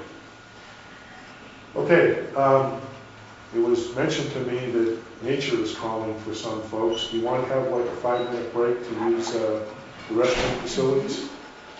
Is that okay with the board if we do that? About 5 or 10 minutes? Okay, at this point, the Cedar Mountain Fire Protection District Board of Trustees will go into recess for a period of 10 minutes to take care of every little nozzle and everything else, establish a value to it, what it costs for a replacement value, what its expected life is, and what its life expectancy is. So where it is along that usable life period, and then establish a replacement cost reservoir that needs to be made for each and every item. So needless to say, because of my lack of diligence and only putting 90 or 100 hours in on it so far, I don't have it ready yet, but hopefully for next week, next month, we will have it. We've got 2 connexes left to do, Right. Chief, and that's it. His inventory, by the way, to show the participation, his inventory really isn't due until November. Is that correct? I think by statute, he has to have an inventory completed by November. And here I thought it was October. Okay. It's October. October.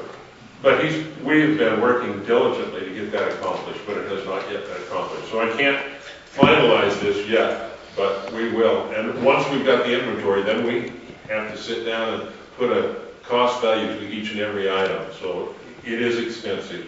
But as soon as it's done, we will know exactly how much it costs to keep the station alive financially. Board, questions? Any questions? Comments? Thank Yes. you for all of your time. We really appreciate it. I know the time you put in. It's nothing compared to the time that others are putting in, so you bet you're most welcome. Any questions from the public? This has been going on for a while, and we're trying to target what items the funds are going to, and that's required by the auditor's office. And if you haven't been here, that's what we're talking about. Okay, we're going to move on to Grandma, and that's Jay again. And Gary?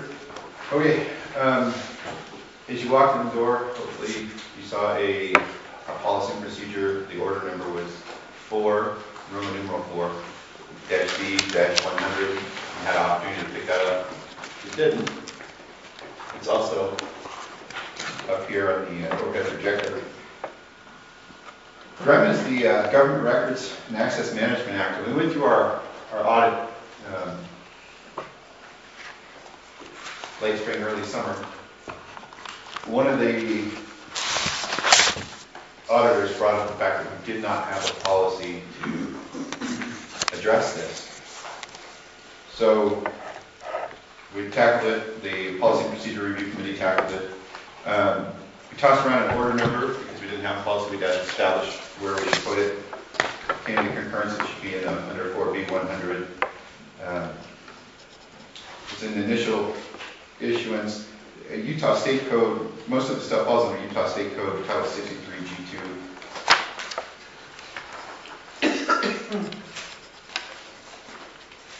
Frankly, at least scroll down and put that last line at the top of the page.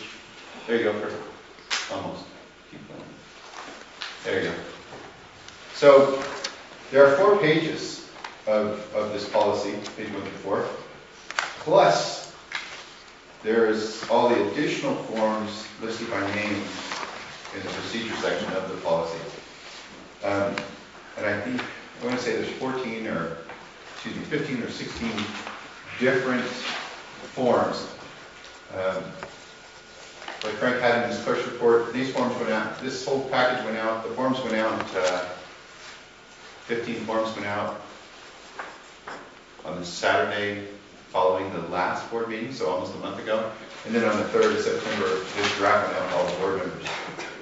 But the purpose was to, I'm going to add lib here, the purpose of the policy is to comply with the auditing request and give the public the ability and the knowledge to gather any public information that we may have, so long as it's within compliance with the state laws. To that end, a portion of the policy also looks to protect private or protected information. Can everybody read that? So I don't have to? All right. So the policy is, upon a request by any person or individual that our staff will comply with the state law and comply with the provisions of the Graham Act. And part of that policy is each person has the right to inspect a public record free of charge during normal business hours, and also the right to make a copy. However, some of that may be protected for privacy, age as in youth or minors, security, or there are some other qualifications that protect some of that information. But you do have the right to come in and inspect the record during normal business hours and request a copy. If you don't want to come in, there's a form you can fill out and request the information. Under the procedure, I'm now on to page 2.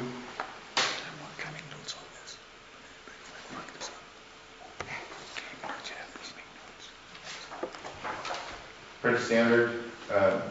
Basically, just steps you through the process of the request comes in, whether it be in verbal or in writing.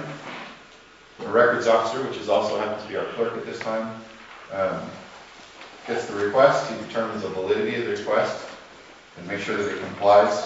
It does not pertain to the records of security measures, and the disclosure won't violate anything of the disclosure of records subject to federal law. Once he determines that that's correct, then he gives it back to the staff and says, compile the information that's been requested. The staff compiles the information that's been requested. Once they do that, they then return it to the records officer, and he reviews the information that's been requested to, again, ensure that even though the direction was given, that none of this protected information, as by state law, ends up back in the report. Once he's reviewed it, he sends it out. If the request pertains to information that's protected, at that time he sends out a notice of denial, and there's a process that goes through for the notice of denial. It was the Policy and Procedural Review Committee's suggestion, we implemented it in this proposed draft, that we would not charge, the board would not charge a fee, or the district wouldn't charge a fee for any request which is public in nature, which is also the GRAMA, it's also the GRAMA Act. We shouldn't, they highly recommend we should charge a fee for any request that's public in nature. What they mean by public is if we go to a news agency or a radio station or something that would be for mass dissemination. The state, or the GRAMA Act also said we could charge labor to compile the information after 15 minutes. As a committee, we didn't feel that, felt the public had a right to the information, and we didn't think we should charge for anything less than an hour. We thought any record that might be asked could be compiled in less than an hour, unless it was asked for in a different format. And page 3 talks about that format. If it exceeded an hour or was asked for in a different format, other than the data media storage that we kept that record in, we went with the state's charges. This was a very difficult area for us in establishing. It would be very easy to charge a wrong amount, overcharge, or charge where it's not allowed by state law. So that's what resulted in the recommendation for not charging for the public information request, and also not charging for any request that takes less than an hour to compile. That way, we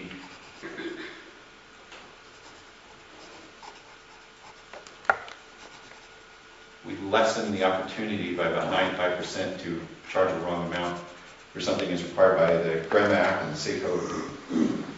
So the fees we have here are right from the state, and they're also in line with several of the state offices, and they comply with the GRAMA Act.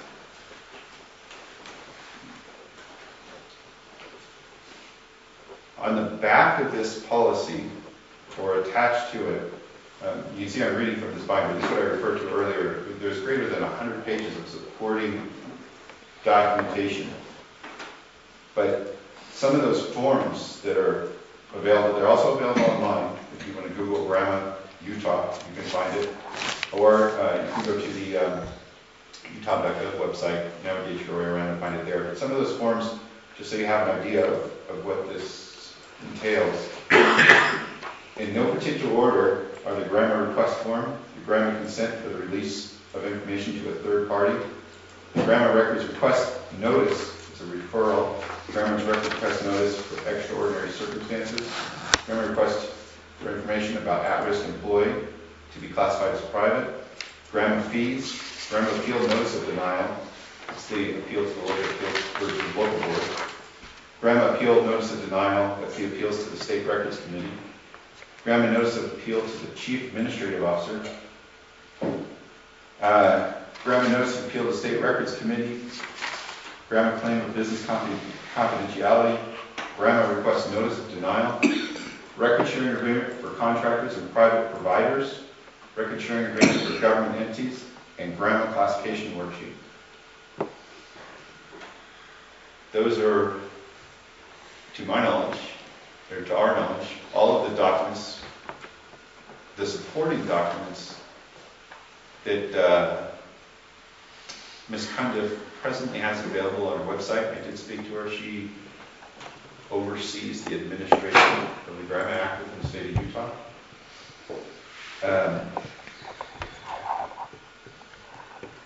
And the last part is the responsibilities. The responsibilities for the district secretary when that grandma request comes in to immediately notify the chairman and the records officer of any grandma request by email and also by telephone. That way the chairman's aware the request has been made and the records officer has some responsibilities to comply with there. And then as far as the district secretary, they compile the information that's been requested once the records officer says it's okay. It's a responsibility of the records officer to ensure that the information requested and procured is of a nature acceptable in compliance with Grandma, Utah State Code, and also federal law, and follow the procedures that are listed in the policy. The last part's non-standard from the district's policies and procedures. The district has policies and procedures, says the policies and procedures will be reviewed every 2 years. However, the Grandma Act says the act shall be complied with and reviewed every year. So on this one act, as soon as the legislation is adjourned in the late summer, grammar codes come out. We did review the grammar codes for this year, the changes, and both changes dealt with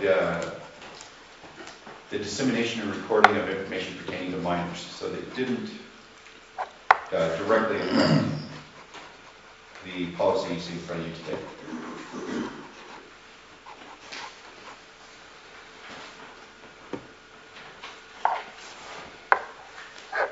So for the board members' information, some of the information that we put together was the act itself. It's actually a pretty short act. It's only 45 pages. All of the forms. Some information from the Utah Attorney General's office.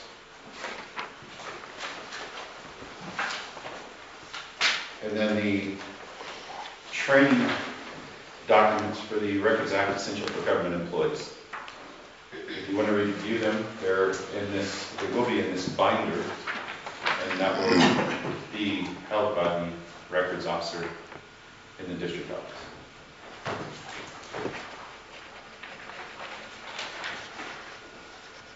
That's all I have for the grandma policy, Mr. Chairman. Any comments from the board? Questions?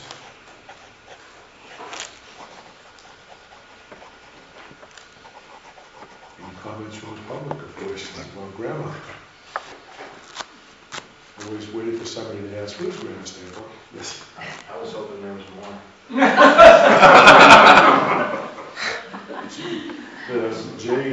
Jay and Frank have put a lot because as they were revising the grammar policy that we had, there was a slew of emails, and I don't know how much a slew is, but there was a lot of them, because things were changing as you were doing them. So there was, you had it prepared and then had to change a lot of stuff.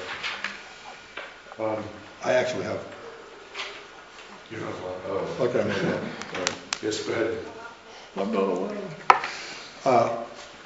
I would like to interact with Jay for just a couple of things about this before it's approved and adopted. There are just a couple of things that jump out to me. A lot of it is optional, but there are a couple of things that I think we ought to interact about. So you want the tables for later on, or you're going to interact now? I'd like to have a chance at, I'd say put it to next month if that's okay, unless there's a reason why it's crucial. Again, this is extremely well done, Absolutely. but just a couple of items.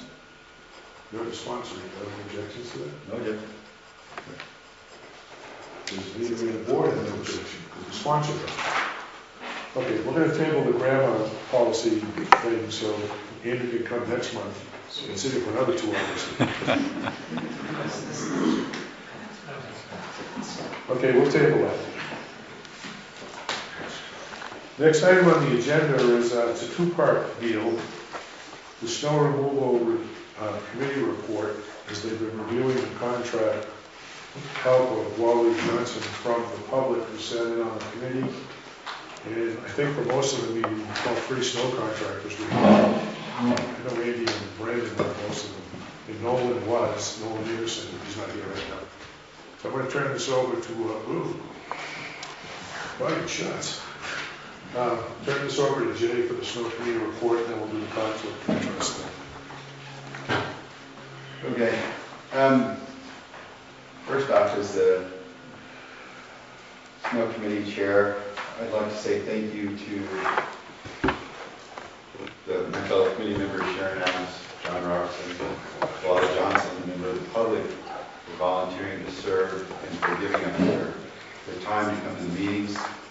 I sincerely appreciate it. I also appreciate your input. And I also like to thank the members of the public and the contractors that showed up for their input. It was, without their input, it would have been a much harder job to discover what we didn't know. We had 4 meetings. We had one each week after the last board meeting for 4 consecutive weeks. Halfway through, after the first 2 meetings, we changed the meeting date and time to accommodate one of the contractors, and that worked out better. We had better participation actually after we changed the date and time, so we learned a little bit that way.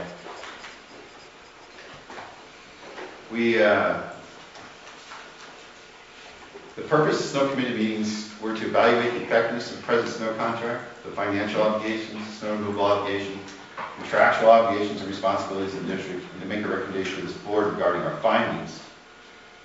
During the course of these meetings, we discussed various items to include bonding, bidding a year in advance, fire hydrant clearing, bar ditches, frequency of clearing fire hydrants, alternate methods of contract to clear snow from fire hydrants, terms of the contract, dispute resolution arising from the contract, the snow removal manager's duties, nepotism, initial snowfall, fuel surcharge, fuel price volatility, equipment, maintenance and operator logs, snowfall logs, safety of contractors, length of time contract work for a given period were just a few of the items we discussed.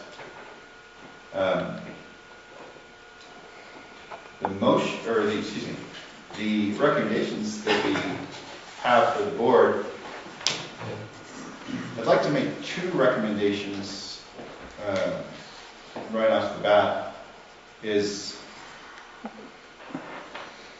the purpose, one of the purposes of the committee in seeking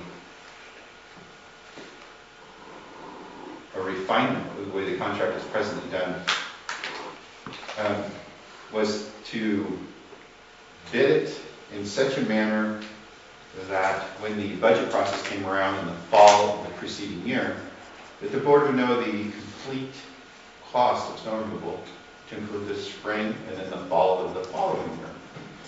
And in order to do that, it appears our first recommendation would be to bid the snow removal in the year prior to the performance action, so that we have a known expense or liability for the snow removal for the last 3 months of the performance year, versus an unknown amount that we can estimate and guesstimate and make some pretty decent guesses, but we actually have a hard number.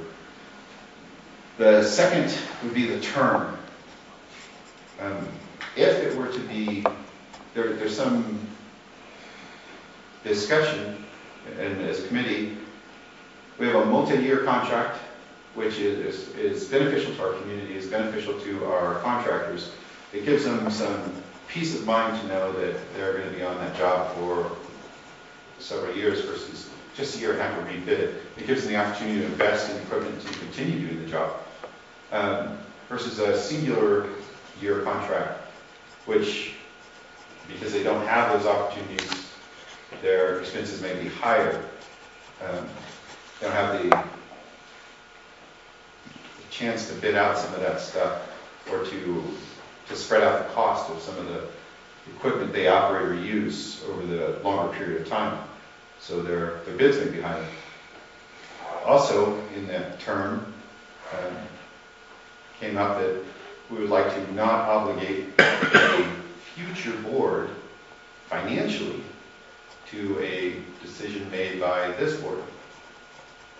However, in order to get a hard number, it's exactly what we're proposing is, if we were to bid, let's take for example, the snow contract that begins next year in the fall of 2015. If we were to bid the snow contract for the fall of 2015-16, this fall, so a year in advance, we would be obligating a future board to that contract. And that's a 1-year bid, not even a 2 or 3 year bid. So we couldn't see a way around obligating a future board through the process. If the board chose not to accept a bid process that would occur this fall for next year's snow removal, then it wouldn't be called into question. But the term of the contract, it's our recommendation that it be a multi-year contract. And after some email with that, it was deemed that was an acceptable process. Did I mistake that? No. So our first 2 recommendations that I would like to put before the board in a motion is to recommend the snow removal contracts be bid in the prior year, and that the term of the contracts continue as it is with a 3-year term on a single annual renewable basis. I would second that.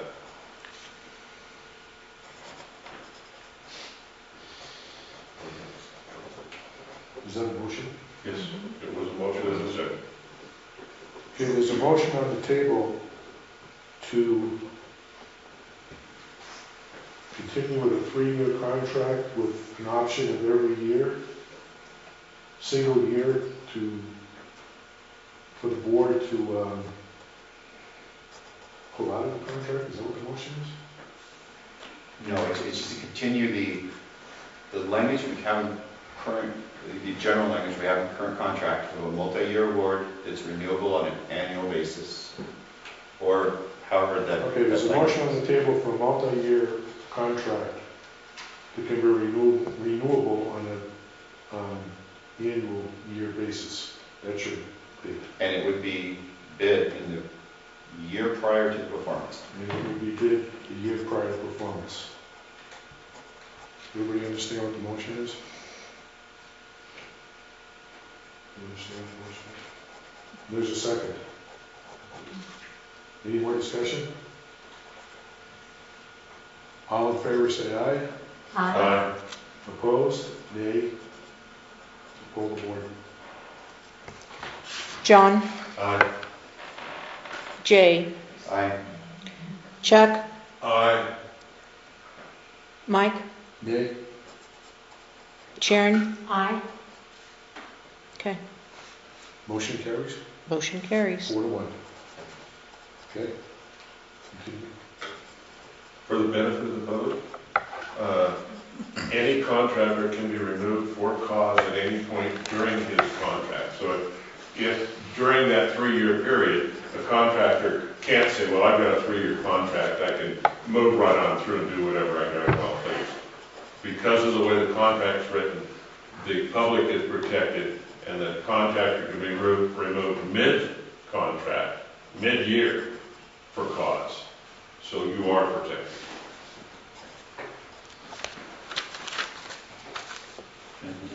Go ahead. Okay. Now that we have the gorilla out of the way,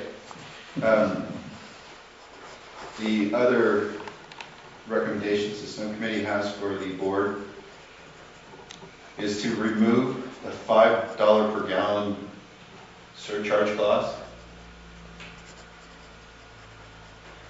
And in lieu of that,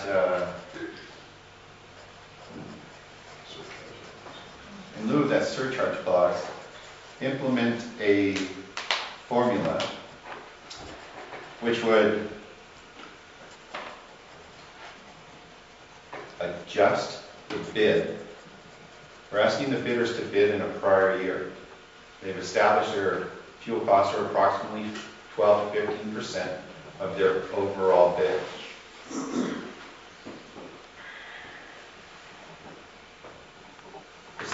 We've come up with a formula to compensate them should the fuel price change from the time of the bid, and we're talking Red Farm fuel, Red Farm diesel here. Should the fuel price change from the time of the bid to the time of the performance, so there's a year difference, the formula would compensate them for that change in their bid price. I'm going to use the board as an example so you can all see how they would be compensated. And I'm going to continue, since we're now talking about a snow contract for 2015-2016, to use the 2015-2016 year. If we were to have a bid come out in the next month to 2 months,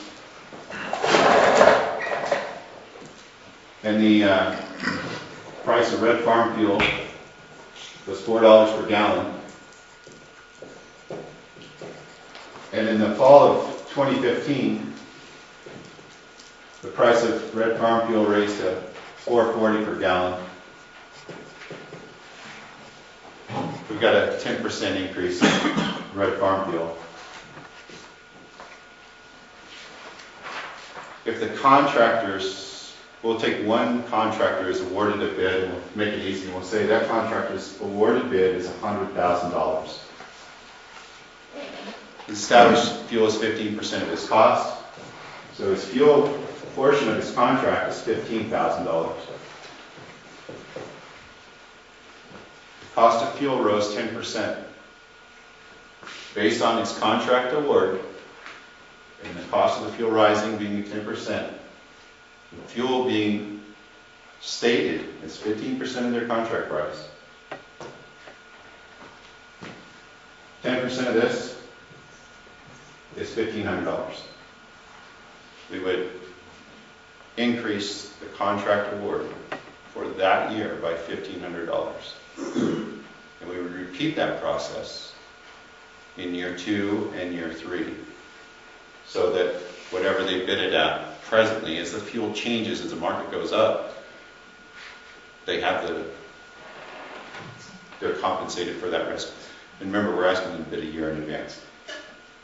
On the flip side of that, they're bidding it at today's prices. We don't have a proposal should the price go down, but I don't think anybody in the room anticipates the price going down so drastically we can't live with it. So that's the formula, and if it's approved, I'll give it to you in a hard print. but for the public, that's the formula to compensate them for. We got rid of the previous bids were based on $5 a gallon of fuel, and then there was a surcharge above 5. And so instead, why don't we bid it based on the actual cost of fuel, and then pay for the actual cost of fuel. Keeping with that in mind, last year, just last year's contract alone, we paid $252,824.51 to snow contracts. That was for 15 feet of snow. We only received 9 feet of snow. The excess amount that we paid for the snow that didn't fall was in the neighborhood of $101,000. So this committee, we didn't think it was proper for the public to pay for snow that didn't fall. So we agreed on the establishment of new tiers that were more in line with snow that actually falls and smaller windows, so there wouldn't be as much of an excess spending of public funds for the snow contract.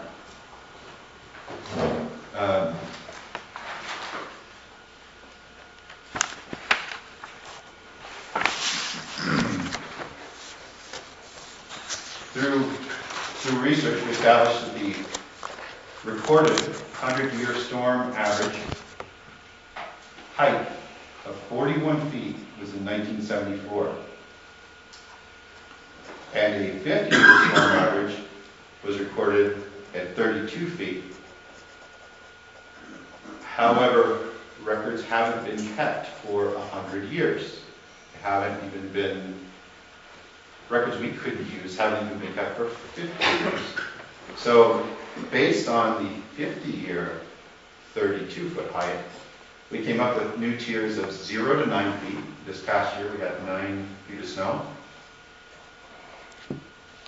9 to 14 is the second tier. 14 to 19 as the third tier. 19 to 24 feet as the fourth tier. And from 24 feet to the 32-foot 50-year average in 2-foot increments, so at 24, 26, 28, 30, 32. Or excuse me, just it stops at 30. That would serve several purposes. It would ensure that we have the coverage to get the emergency services where they need to go up to 32 feet. It would also provide the district with, if the snow doesn't fall, we have the contract liability.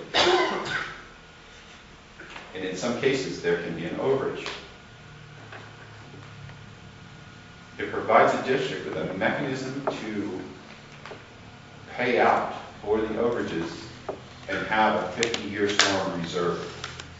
Presently, we think we're in the neighborhood of a 50-year storm reserve. Those were the tier recommendations.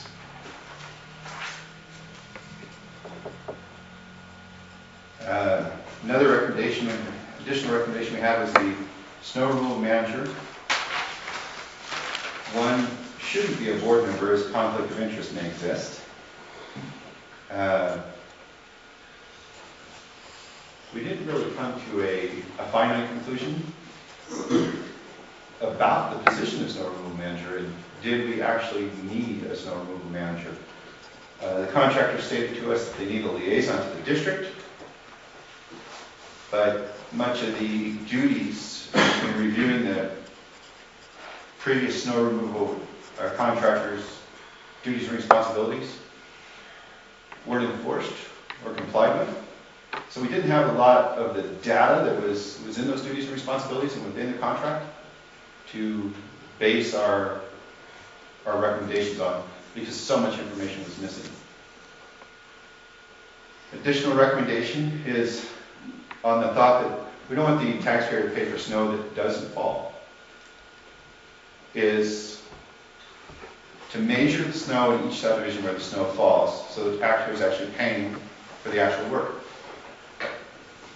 It was stated that there was I want to say it was 8 or 9 inches, less than a foot difference during the snow contract committee meetings between Swains Creek and Meadowview.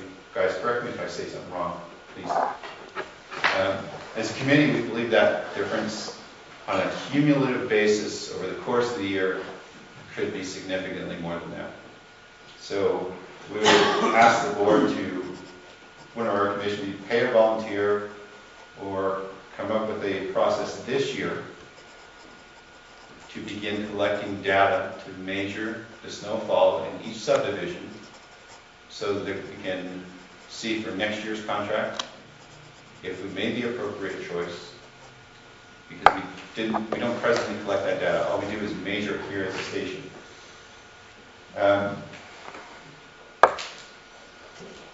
Like I said earlier, 9 feet fell, we paid for 15. That's $100,000 of taxpayers' money for snow that didn't fall. That's a significant amount of our annual operating budget.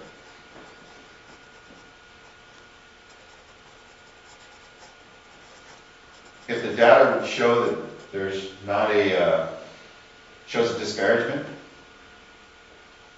that we were incorrect in our summation, and that there's less than 2 feet on a cumulative basis between the lowest subdivision and the highest subdivision, then our recommendation would be to stick with the present measuring method here at the station. However, if the data supported that it was greater than 2 feet, with the number of tiers there are, it could easily end up saving the district $10,000 to $15,000 in 1 or 2 subdivisions for the amount of snow that falls. In the language in the beginning of the language, there was the language states that a contractor shall have snow blowing capabilities available.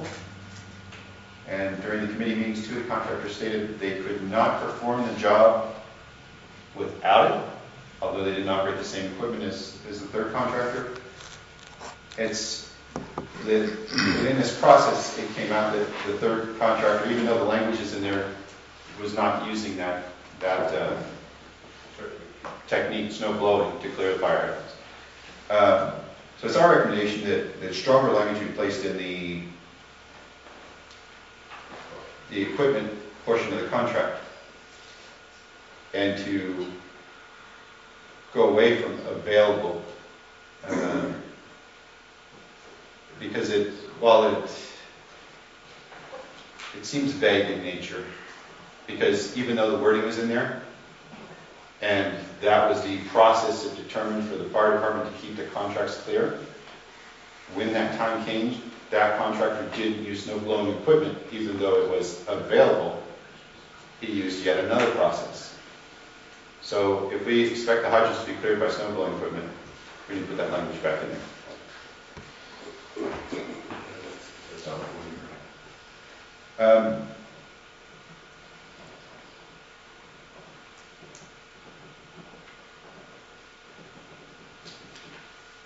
We also would like to implement a requirement that all the bids, when a bid is submitted, add a line item or language that all of the spaces must be completed in order for the bid to be accepted. That means the contractor must bid the tiers, the flat fee, the 1-year fee, the 3-year fee, and anything else that may be applicable to that subdivision bid.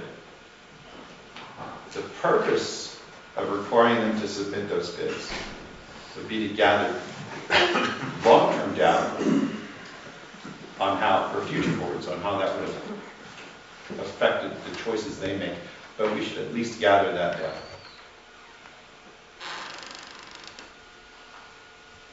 And then also add language to state one single price, and make it very clear, not a per lot, not a per mile, not a per acre or anything else, but one single bid price, so that any other interpretation should not be accepted.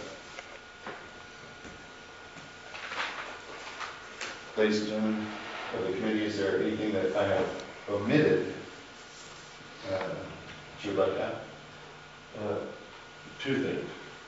One, the purpose of the committee was to make sure that there was no indication or even supposition of any preferential treatment for anyone. Secondly, the need for the snow manager is somewhat in question, but it appears that he is needed as a point of contact for the contractor, somebody that the contractor can call and say, hey, I've got a problem, this needs to be fixed, as a point of contact for the public to say, hey, how come there's 8 inches of snow on my yard when we're supposed to be snow, being free access? And as a third position, so that the snow manager can be the man to call the public agencies and say, hey, we need to have a car towed on this particular street or that particular street in order to keep the roads clear, because that has become an exceedingly difficult problem. One thing again, just for clarification, the reason for a snow blower is that if the contractor uses something other than a snow blower to clear the streets, we wind up with berms across people's driveways and deny them access to their own properties.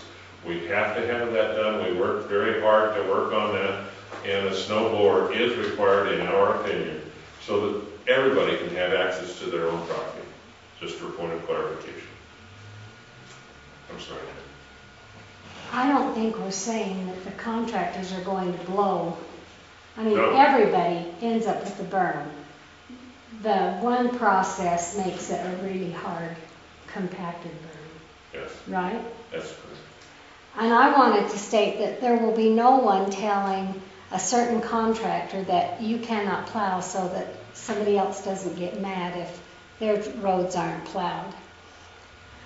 We, in Middleview Heights, we will have to be plowed before Strawberry, or before, I don't know about Strawberry, but Swains. But it is up to the contractor. They're the ones that do it. They know when it needs to be done. They're getting paid a flat fee, whatever, a certain amount anyway. But they will make the decision if they need to plow. So, anyway. To expound on what Ms. Adams just stated, and later on in the agenda, I see that we have it also, but I'll talk about it now so you have the idea of what we discovered in the snow committee meetings was, it was brought to us that the contractors didn't plow until the snow manager said start plowing. But not all the contractors were here in residence at the time that decision was supposed to be made. So sometimes that decision got delayed for whatever reason. The contractors, from a contractor's standpoint of view, I don't want to start plowing snow until I know that there's 6 inches on the ground and it's going on record, because that is what's getting me paid, is that 6 inches going on the record from a contractor's point of view. From the contract, I'm sorry to interrupt. I don't believe that there's any clause in the current contract that we have right now that instructs the snow manager to tell the contractors what. that's exactly what I was getting at. From the contract, there's no clause. The contractors sign the contract. It's up to them to perform to the contract. But what was happening is they were going to the snow removal manager looking to a decision to perform, which was improper. We learned that over the course of time, because of disagreements between the manager and the contractors kind of took it upon themselves to decide when they would and when they wouldn't plow, because they didn't find the snow removal manager's direction or concurrence to be appropriate with their particular subdivision situation. So I just want to let you know that, as Sharon said, sometimes one would get plowed before the other. The reason was the contractors, the snow removal manager has I'll make that decision. It's not in the contract. The contractors are waiting. They want to get paid. So it happens. Hopefully it doesn't happen in the future. We informed all the contractors. The contract is their responsibility. If they don't perform to the contract, it's our responsibility to enforce it. Mr. Chairman. Any other comments? Question. You say that you felt that having a board member as a snow removal manager a conflict of interest. Why is that? That's the next. That's the item on the agenda. We'll Okay, go through that. as a point of order, the snow manager is a topic on the agenda, and we're going to get to that. Okay. So if you would just Then- question for a moment. Okay, that question. I've got a couple others. You mentioned that you're talking about the price of farm fuel. Can farm fuel be used in the equipment on the county road? I don't think so. Yeah, because they're not a highway licensed vehicle, they're not on the highways. You're using pickup trucks, Yeah, right? though, that uses unleaded, but he was, from what I'm understanding, you were basically using that 15% is our fuel cost, diesel or unleaded, It right? would cover gas or fuel, Yeah. but the price was based on red farm fuel. And that was, But I do run least unleaded in volatile. I do run unleaded in all my plow trucks. Correct. The other one is, you have a detriment cost of fuel going up, but nothing for lowering it. That's correct. Why? Do you think the price of fuel is going to go down Yes, substantially? I do. That's my opinion. I have no facts to base it on, but in my opinion, there's a good chance that the fuel could go down and it could give a whole lot. For one time, I hope you're right. I feel I am. Since you suggested, would you please bring to the board at the next board meeting, or give it to Ed, the language that would accomplish If you've the... got language to increase it, why can't that be either increase or decrease? Again, since you suggested, would you come up with that language? I'm exhausted. I put in 100 hours for this. Give me 10 minutes. I was waiting for that wine.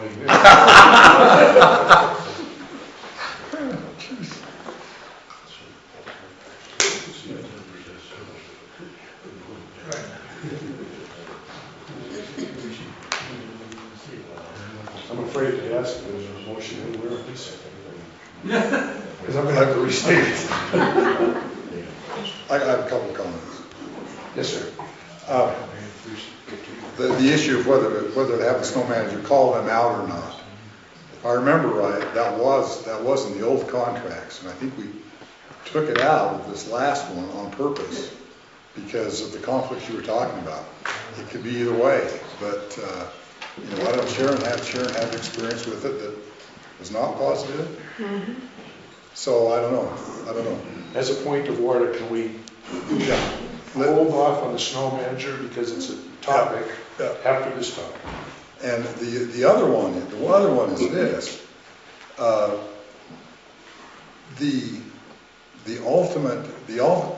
We might not get contractors if we insist that they bid 32 feet. That was an issue 3 years ago, and we worked it out the way we worked it out. But these are contracts require a bond, and the ultimate really ugly situation may not be bondable for some of our snow removal guys. We spoke to the contractors. We had them go to their bidding companies, or to their bonding companies, and the problem in previous years wasn't that it was in excess of 24 feet. It was that there was no upper limitation. No upper limit. So by establishing the 32-foot upper limitation, it may be, you're correct, it may be a high bid price, but we've established, so we shouldn't have a bonding problem under our proposed changes. Okay. And Yeah, basically what was happening, my bond company wasn't willing to to sign on to an unlimited amount of snow. As long as we have a cap on it, they're fine with it. Okay. So that, we took care of the non-bidder issue by filling in the blanks. We took care of the bonding issue by establishing a top tier. Okay. Does anyone else here have the visual of 32 feet of snow all at one time? And the other question is, if we got 32 feet of snow, wouldn't we have more problems with snow removal? Yeah, we do. Based on that 7 feet for that wet storm? I know this wouldn't all come at once, but that was the visual I had when you were talking about 32 feet. It's cumulative. It gets measured, it shrinks, it goes away. It gets measured, it shrinks, it goes away. So. Anybody else? Questions, comments? Is there a motion anywhere in the foreseeable future? Do you want a motion? I move that we accept the, Oh, I'm sorry. Is there a reason why they plow when there's not 6 inches on the ground? They have plowed up in our subdivision, and they have plowed down to mud, to dirt, where we couldn't even get the snowmobiles out. There is verbiage in the contract, I believe, that tells them when to go out and start.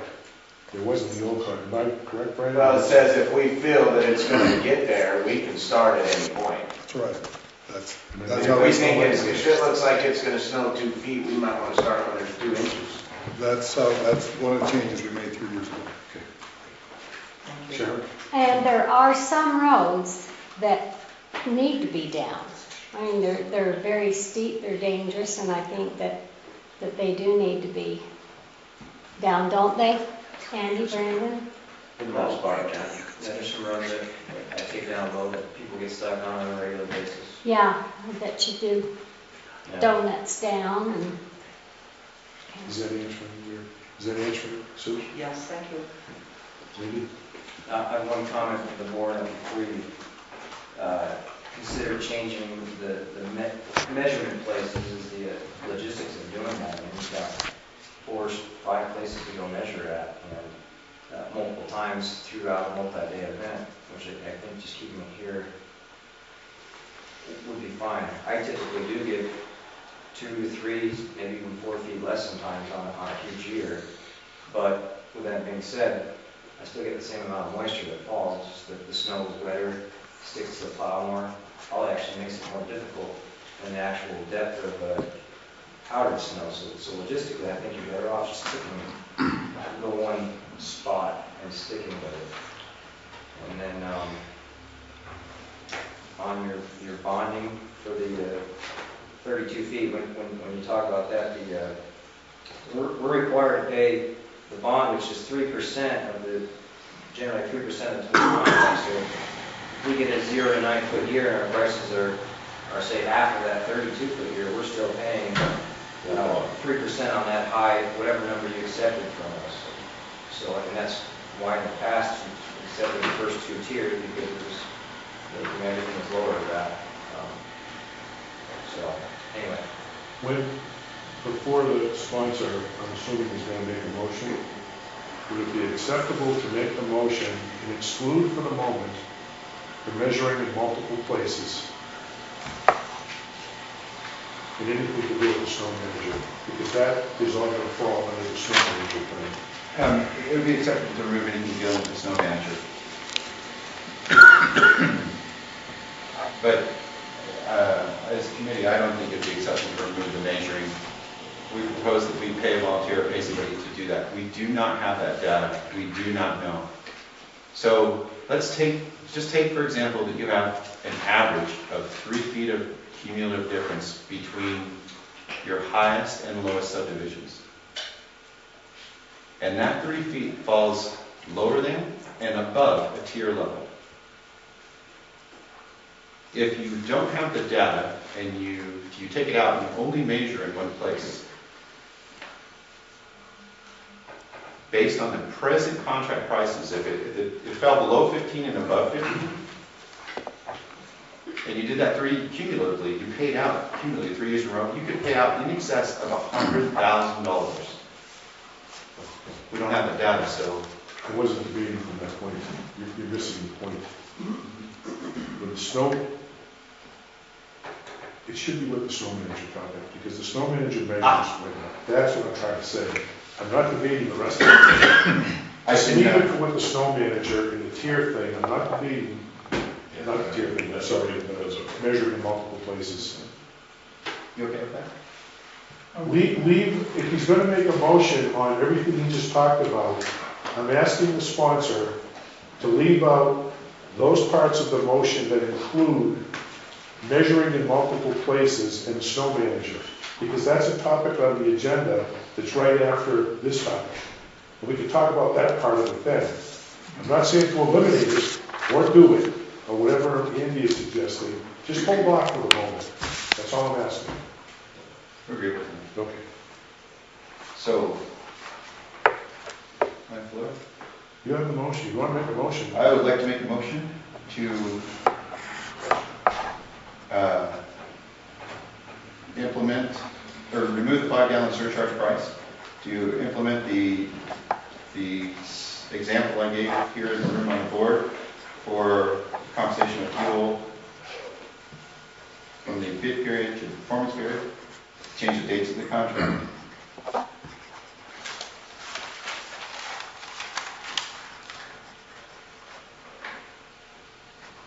To recommend the changing, or to change the language from having snow blower available to having snow blower be a required piece of equipment.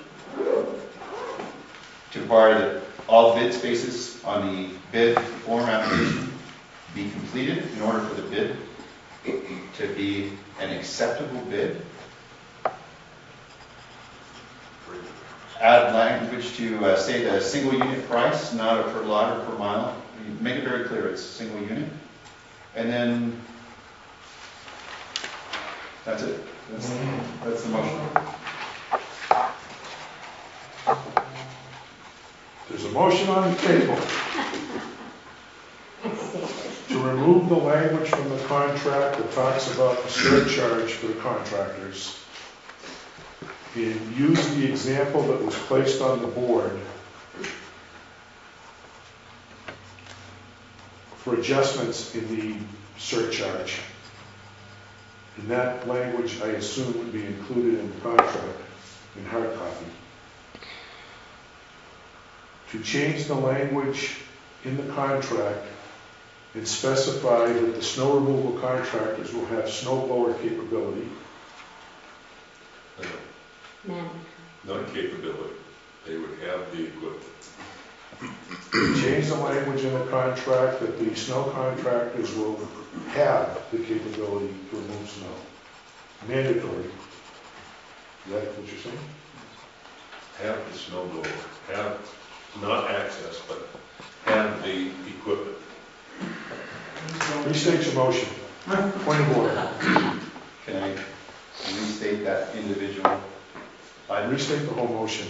Okay. Because you need language in there that talks about this formula being in the contract, hard copy, so that it's documented. Okay.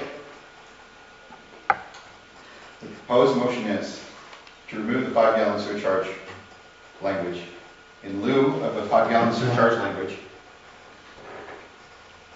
to add the language, the example that's on the board, for the difference in percentage costs of red farm fuel from the time the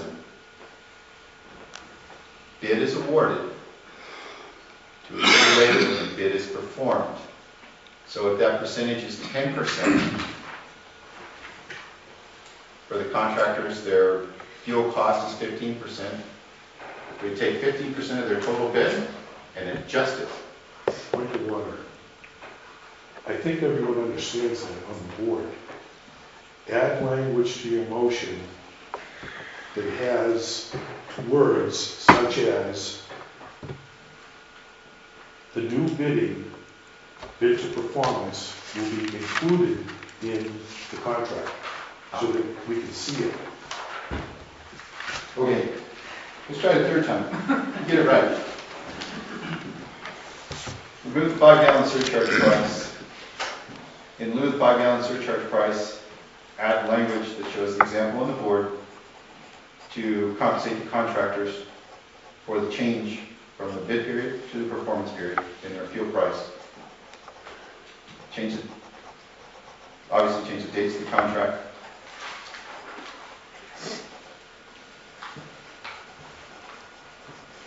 Recommend removing the language, a snow blower available from the contract to a snow blower is a required piece of equipment prior to the bid submission. Require that all bid spaces be completed in order to accept the bid. That includes the tiers, the flat fee, the 1 year, the 3 year, and any other spaces that may be applicable to the subdivision being bid. Add language to state that the bid is for a single price. It's not based on a per mile or per lot or any other measurement other than a total bid price. That concludes the motion. Okay, there's a motion on the table to remove the current language in the contract that talks about the surcharge of $5 a gallon when fuel is raised above a certain amount, and add language in the contract.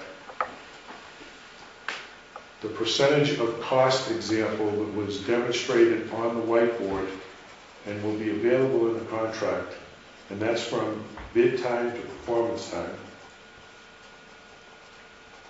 Change the language in the contract for snow blowers can be available or required to a snow blower is necessary for the contractor to have in his possession or her possession to perform snow removal activities. All lines in the contract should be filled in for the various tiers that will be in the bid form from 0 to, what is it, about 32 feet? Up to 32. Up to 32 feet. Add language in the contract that the bids will be a single unit price in lieu of per lot bids that was conducted under the 2012 contract, and change the dates of the contract. I think that was the whole motion. Sharon is seconding the motion. Speak up. I'll second the motion. Okay, there's a motion. The motion has been presented and it's been accepted. Is there any more discussion? Yes, no. Being the minority of that committee, I beg your pardon? being the minority on that committee, I would like to say that in the instance of Nolan Anderson, he has a grader. And he feathers out, according to the contract, he can feather out the berm in such a way to operate that machinery. He does not have a snow blower, but can obtain the services of the snow blower if needed. Plus the fact I thought the original steps were 10, 15, 20, and 24. So that's being the minority on the committee. So noted. But there is a motion on the table. I'm just, for your information. I understand. There is a motion on the table, and it's been seconded, and I'm not going to restate the motion again ahead of time to the Any other discussion? All in favor say aye. Aye. Opposed? Aye. Whole board. John, Aye. Jay, Aye. Chuck, No. Mike.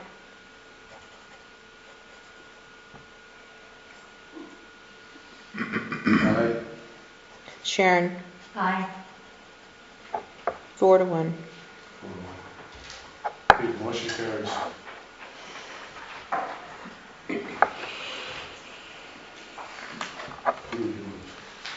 Next item. Okay, the next item, as part of that actual topic, is conflict of interest. When the new board was seated, In January, one of our platform items was transparency. Over the course of the last several months, 8 months now, there have been various rumors going around the village that the snow manager is being compensated by one of the snow removal contractors. I was not at the snow committee, subcommittee meetings, but Jay is going to talk a bit about what occurred during those meetings. And then we'll have, if needed, Ed to speak the legal aspects of it. So at this time, you have the floor. Hang on, my mouth's dry.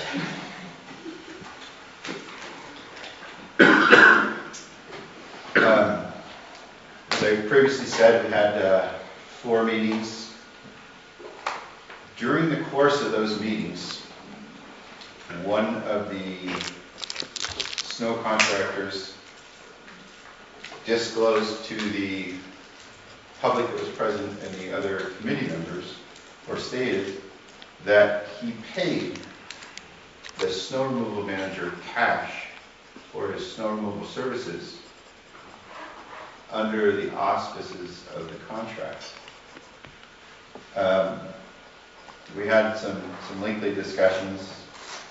It went off task, but it was, we'd heard the rumors, but to have someone actually say it, we were a little bit shocked. And since it was said in public, we thought we should bring it up to the public's attention that whatever the rumor was, it was stated that the snow removal manager was paid cash for his snow removal services of the fire hydrants in the 2013-2014 contract year.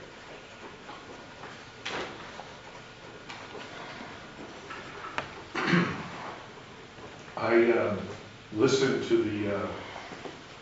the tape of that particular meeting when this occurred, and the only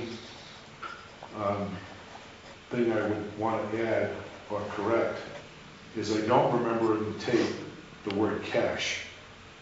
The question was proposed by the snow committee chair,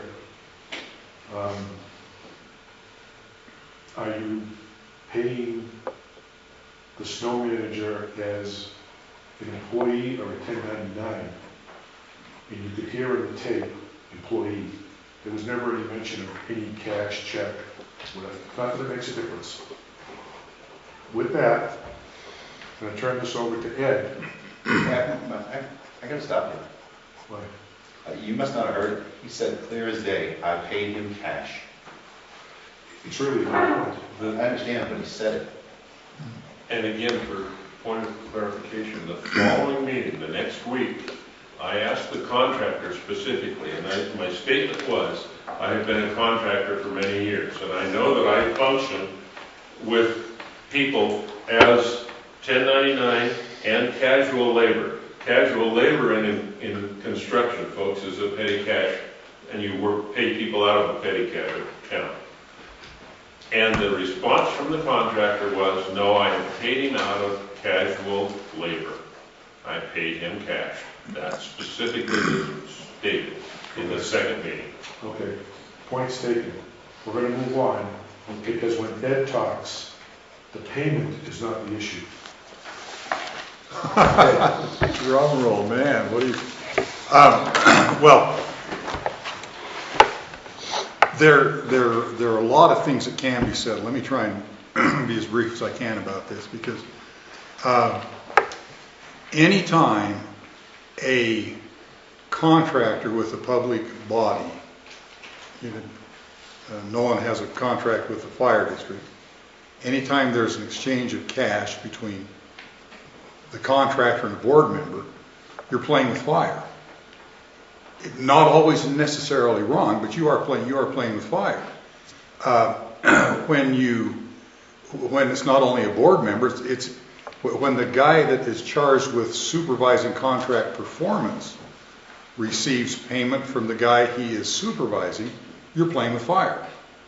I mean, you just are, because you go through the government, you go through the State Ethics Act, and there are all kinds of things said about different categories of things that happen and consequences that follow.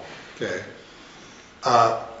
if there's a payment of cash to influence an outcome, you've got a serious matter. You know,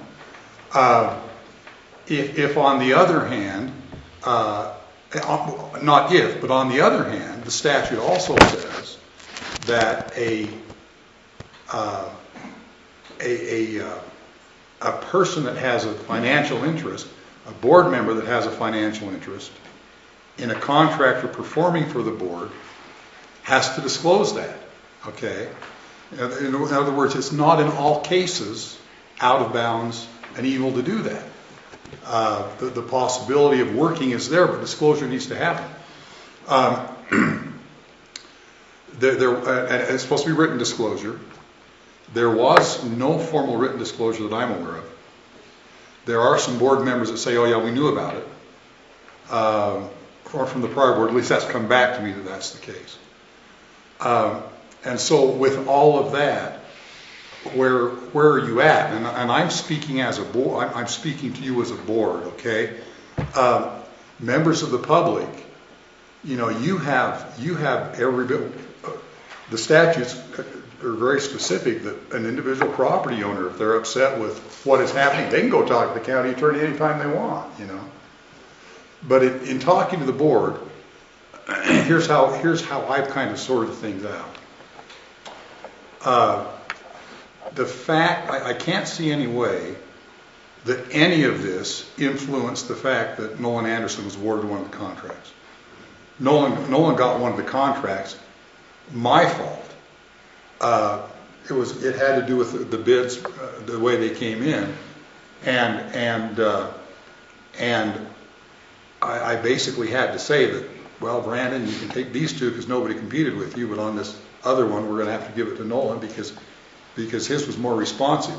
His actually had some issues in it, and I'm getting down in the weeds at this point.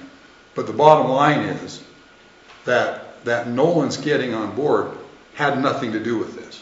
Okay. The second thing that comes in, well, was there influence exerted in the manner in which the contract was performed? And the reason I say playing with fire, if one property owner came along and said, I complained again and again and again about how Nolan was doing his job, but I couldn't get any response out of the snow removal manager. Bingo, you're there. With that kind of evidence, the county attorney better look at it, because then you've got that very issue. But where we're at right now, nobody's saying anything like that. So what you have is an acknowledgement that there was an exchange of cash between a contractor and not just a board member, but the board member who's charged with supervising the contract. But no evidence so far that it made any difference. And that's where it's at. And with that, the question for me and for you as a board, you know, the issue is out there in the public, and this board wants to be transparent, and that is why we're talking about it. But does it make a consequence for this board and what you need to do going forward? And I can't say that it does. And so what I'm saying right now is, yeah, it happened. If there had been a written disclosure as required by law, that may have been adequate to avoid any problems. I kind of think if there had been a written disclosure, then the board, somebody on the board would say, well, geez, you know, maybe this guy should not be the actual snow removal manager if he's going to work for him. You know, something like that conversation takes place.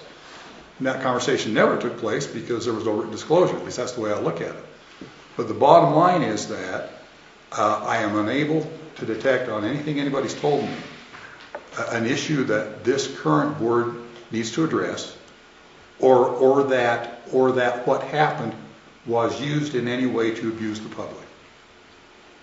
And for those reasons, for my chair, I can't see a reason for me on behalf of the board to invest any more resources in it. Okay? Now, public's got a different perspective. If somebody's out there and is upset about this and thinks it's being whitewashed, they can go talk to the county attorney. They can go to the district court and file a petition for removal. All those kinds of things could happen. But there's not being any whitewashing. It's me trying to figure out what the best thing to do is in light of what's happened. And that's basically where I'm at. If there was this other stuff, if there was this indication of actual abuse, then you need to go talk to the county attorney. But nobody is saying anything like that. So as far as I'm concerned on what we know, the matter can be closed. Okay. Okay. So in the conflict, in the interest of transparency, we're disclosing this to the public.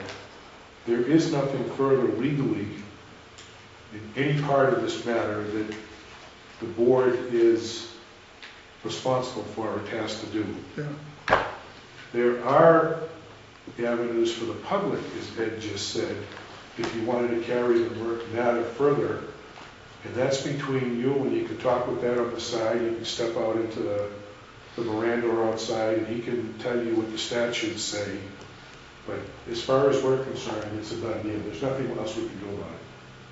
And we're going to move on. That's okay with the board. All right. Next up on the agenda is snow manager. And this has nothing to do with the previous discussion we just had. We have a policy that's dated August the 5th of, October the 8th of 2005 that outlines the snow manager's duties. And it's 5 H's in Harry 100. And those duties include, but are not limited to, assuring the snow removal contractor's performance meets or exceeds the criteria outlined in the snow removal contract, record keeping including contractor personnel and equipment utilized to complete work in each area, moisture content and snowfall, deducting accumulations in which no snow removal was required from the contractors, etc. There's some other things. And in the contract itself, there's a bunch of duties that the snow manager is required to perform, record-keeping kind of things, like how much fuel the contractors use, for example, how long they plow, what equipment they use, those sorts of things. As far as we can tell from looking in the records, and Frank, the district clerk, and myself have both been through those files, as has Ben and Cheryl, we don't see any records. There are none for the last 2 years. So what I'm bringing before the board is that we remove the current snow manager from the position, redo this policy because it's from 05, and back in 05, folks were being paid by the hour, whoever was moving snow up here, and now we have a contract and there's certain stipulations. So we have to redo this contract. And then as a final thing, and the reason why I asked to table the snow manager from the previous motion is, and Jay kind of mentioned it, do we have one person that's the snow manager measure snow in one location? Do we have several individuals that are in each subdivision take measurements at a designated point? Because as we all know, it snows a lot more in Meadowview than it does in Swains. Elkridge is not in play here because they don't do snow removal, but Elkridge, which is still part of CMFPD. So I'm throwing that whole bunch of stuff out for discussion. The removal of the current snow manager, renewing the policy, and then deciding, do we have a snow manager or do we have several folks, and change the job summary some that reflects what's currently in the contracts that we're using now, and not this. And I guess we're going to have Ed first. Well, I was just going to say that 2005, see, so that's the old contract, when the manager said, you get your plows out. That's not the form of the new contract, so it makes sense to reconsider. That was also, I believe, when we were paying by the hour. Yes. Could have been. This is yours, probably. This is my signature. Discussion. Yes, sir. Inasmuch as the snow manager isn't here, and in his defense, was there any compensation for this past snow manager for performing the job as a snow manager? No. No. So the public understands that he wasn't getting paid for it. Secondly, I believe that a snow manager is necessary for the three reasons. It is a point of contact for the contractors. He's a point of contact for the public, that is, hey, there's additional snow on my, how come the snow hasn't been removed? Somebody's got to hear that. If it's not getting removed, we need to know it. Thirdly, in order to contact the police or the agencies necessary to remove cars. For those reasons, I believe a snow manager is necessary. He also needs to be able to know where the snow's falling so that he can maintain a watchful eye over the contracts. Seems like the contracts are being performed. So I believe the snow manager is necessary as a board member and as the part of the snow removal board committee. The other thing that we found on the snow removal committee is, and I find it somewhat incongruous. Many people said, oh yeah, well, there's as much need for snow removal in swings as there is on top of the mountain at all times. And I just don't understand that. And so we have proposed as a board, or as a committee, that for this year, 3 or 4 different locations be used to monitor the snowfall and find out if, in point of fact, as stated, everything within the area is within 8 inches of the overall snowfall. If that's the case, then everybody is in the right ballpark. But if there's only 2 foot of snowfall in swings, or there's 4 feet on top of the mountain over here, then the contracts need to, or the payments on the contracts need to reflect that. So I believe, as a board member, that we should have multiple locations for measuring, and whatever mechanism is necessary, we need to discover and establish. Okay, as the sponsor of this topic, I'm taking it back. Yours. So I'll be more clear. Because the current snow manager is not performing the duties as outlined in this policy 5H100, and the current snow removal contract, where there are duties outlined in it that he is supposed to have been performing, and there are no records that we see anywhere. Not saying he didn't do it, they may be in his truck, I don't know. They're not here. I would like to have a motion, or like to see a motion, to have the current snow removal manager removed from the position based on what I just said. I will make that motion. Okay. Because of the lack of performance, I would recommend, or make the motion that we remove the current snow manager. Okay, there's a motion on the table to remove the current snow manager for lack of performance for the duties outlined both in the policy and in the snow contract. Is that That's the clear motion? Yes, sir. Is there a second? Seconded. Okay, the motion's been seconded. Is there any more discussion? Has he had a chance to defend himself? Yes. Has he had a chance to defend himself before this board that is going to take action to take this action? he had the opportunity to be here today, and he picked up an agenda. I believe that he did show up at 2 of the meetings. Am I wrong on one of the meetings, the subcommittee meetings? And he knew this was on the agenda today. Did he answer you directly? Has he got a chance to defend himself? I don't know. I don't know. I spoke with him independently as a friend and as a board member. And he stated pretty much what we've heard was the fact. He claims that he's got the snow book, the snowfall book, and I asked him to present it to the board today. He said that he wanted a chance to respond to the monies that he had received, and I asked him to put it in writing and bring it to the board today.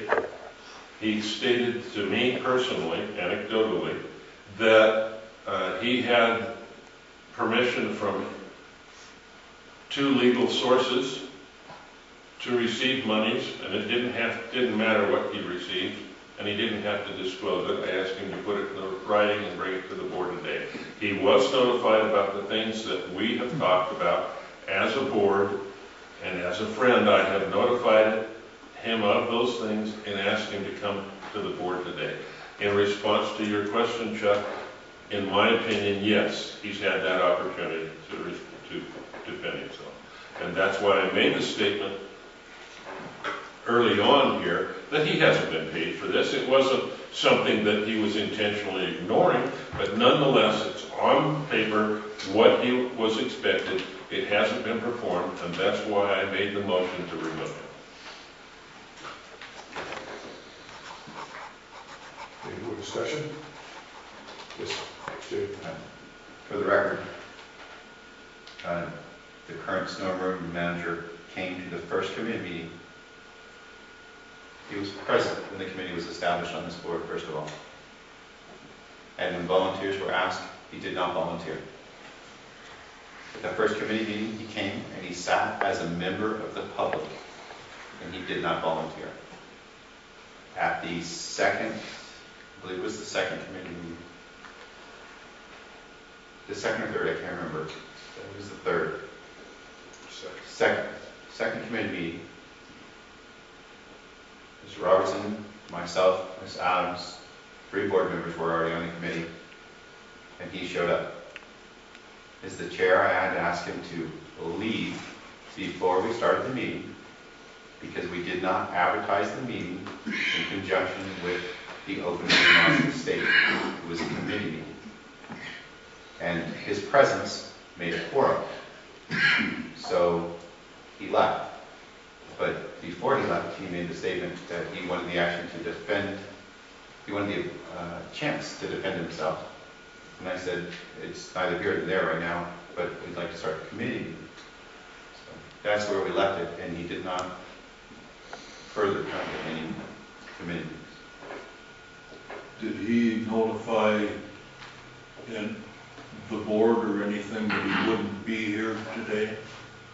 Or is it just is there a possibility that because of the race on Highway 14 he had trouble? Did he notify either one of you ladies that He notified me. that he wasn't going to be here? He called this morning, probably about 8:15, and said that because of the roads were blocked, that he wasn't able to make it. I believe Highway 15 opened at midnight last night. No, we're talking about 14. There's a race going on. Yeah, there's. Oh, 14, yes, we ran. But I didn't know that I didn't think that the road was closed. I thought there were delays. Limited access. Yeah. It was. Limited access. I'm under the impression it was closed until 10 o'clock. Yesterday when I came up, there was a billboard and sign that said the highway will be closed. So in the sign that's at the corner here said there would be delays. Well, that was, I believe that was for the fire. Different event. Saturday race. Yeah. The Saturday race might be something different. I didn't even know there was a Saturday race. So he made the statement he would like the chance to defend himself, Then he said he couldn't make this meeting because of Yeah. circumstances. Thank you. I don't believe that we should make any special consideration for him to defend himself. I think he's been given ample opportunity, and as a point of fact, Paul from the Red Cross had to tackle the exact same route that Mr. Barbeau would have had to tackle this morning, and he made it here. So I think Mr. Barbeau had well the opportunity to be here to defend himself. Any more discussion? Okay, there's a motion on the table to remove the current snow manager due to lack of performance according to the policy 5H100 and the duties outlined in the current snow removal contract. And it's been seconded. All in favor say aye. Aye. Opposed? Aye. Overboard. John, Aye. Jay, Aye. Chuck, Negative, no. Mike, Aye. Sharon. Aye. Motion carries. Yes. Mr. Chairman, Yes. I'd like to make a motion that we revise the snow manager's position statement and bring it back at the next meeting. Okay, there's a policy on the table to revise policy, there's a motion on the table to revise policy number 5H100 and bring it to the next meeting for approval. Is there a second? Got a second motion. Okay, motion's been seconded. All in favor say aye. Aye. Opposed? Abstained? Motion carries.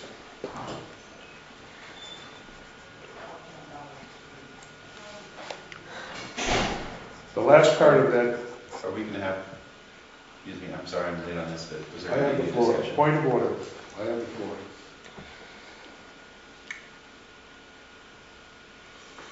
The last part of this had to do with, are we going to have a snow manager, or are we going to have various volunteers in the subdivisions? But before we go to that, I think it's time for another break. We're going on almost 2 hours. So how about we break for about 5 minutes this time? At 13:12. And we'll re-adjourn it at 13:20. At this time, the Cedar Mountain Fire Protection District is going to be in recess. It's December 13, 2014. It is 13:12 hours. We're in recess. Yes, we're going now. I had turned it off when we took the break. Oh, we should be up. Shouldn't be off during the break? No. Okay, well, it's on now? It's on. Uh-huh. It's 13:27 hours on September 13, 2014. The Cedar Mountain Fire Protection District Board of Trustees meeting is back in session. And I forgot where we were.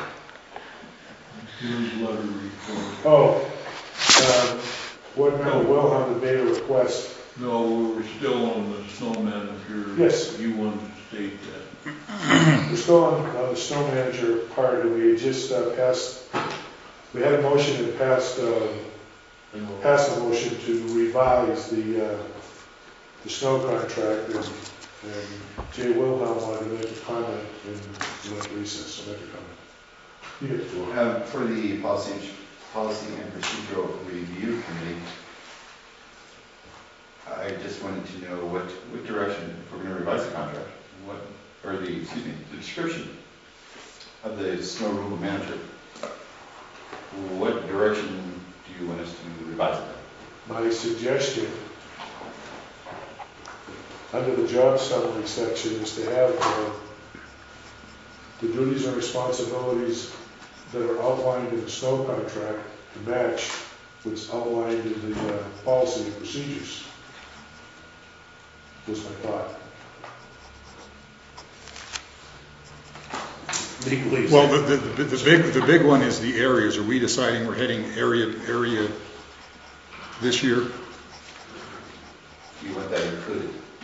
I think, that's the big one, yeah. And I'm not sure that's been, that was bumped over to the second discussion, and I'm not sure we've addressed it.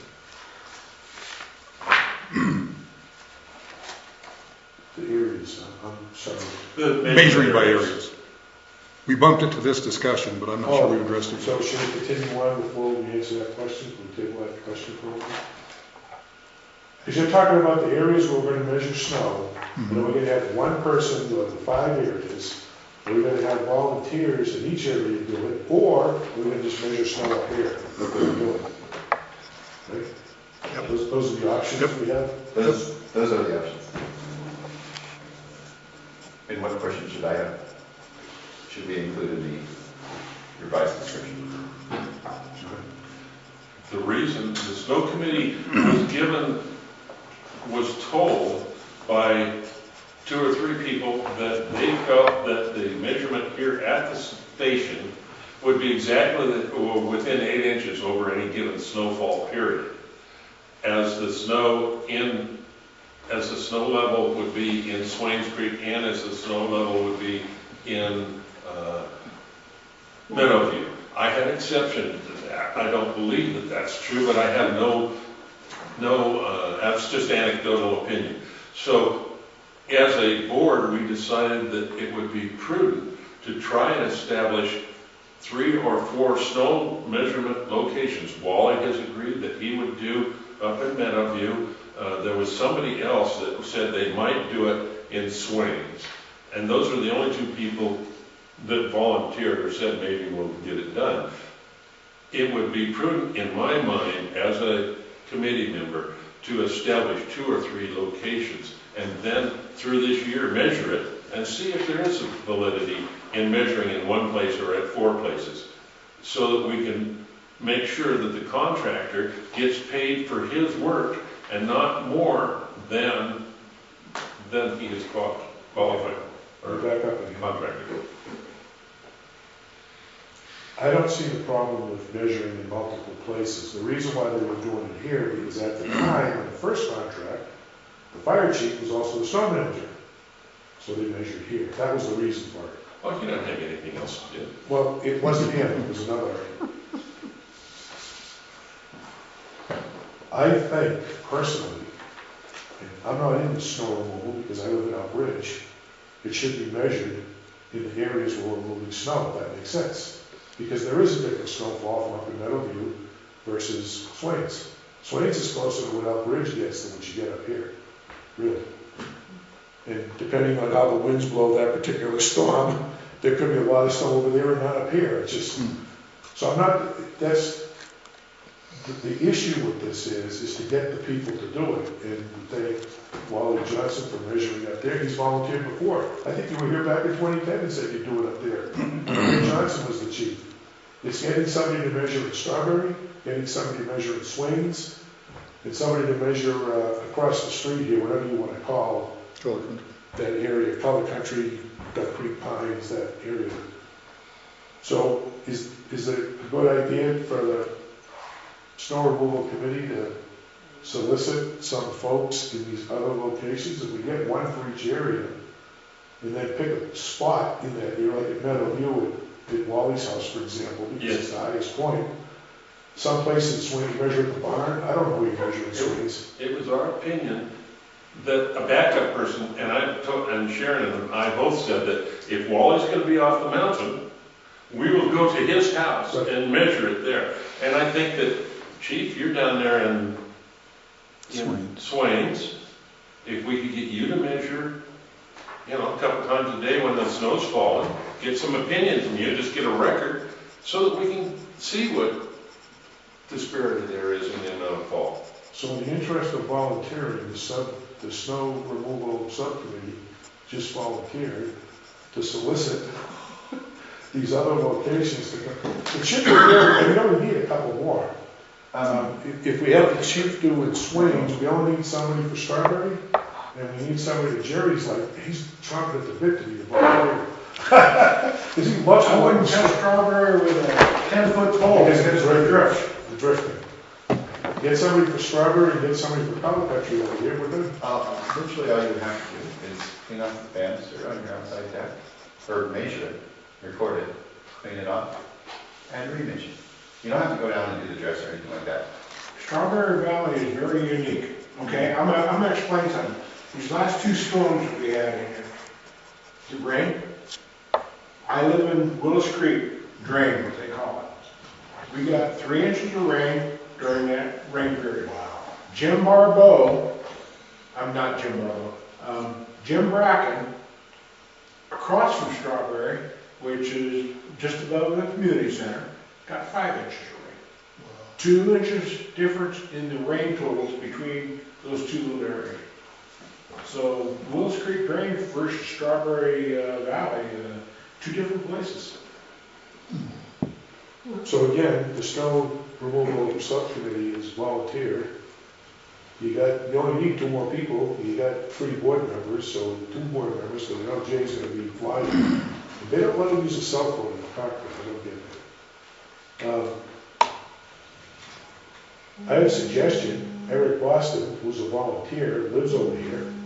He might be willing to take a measurement.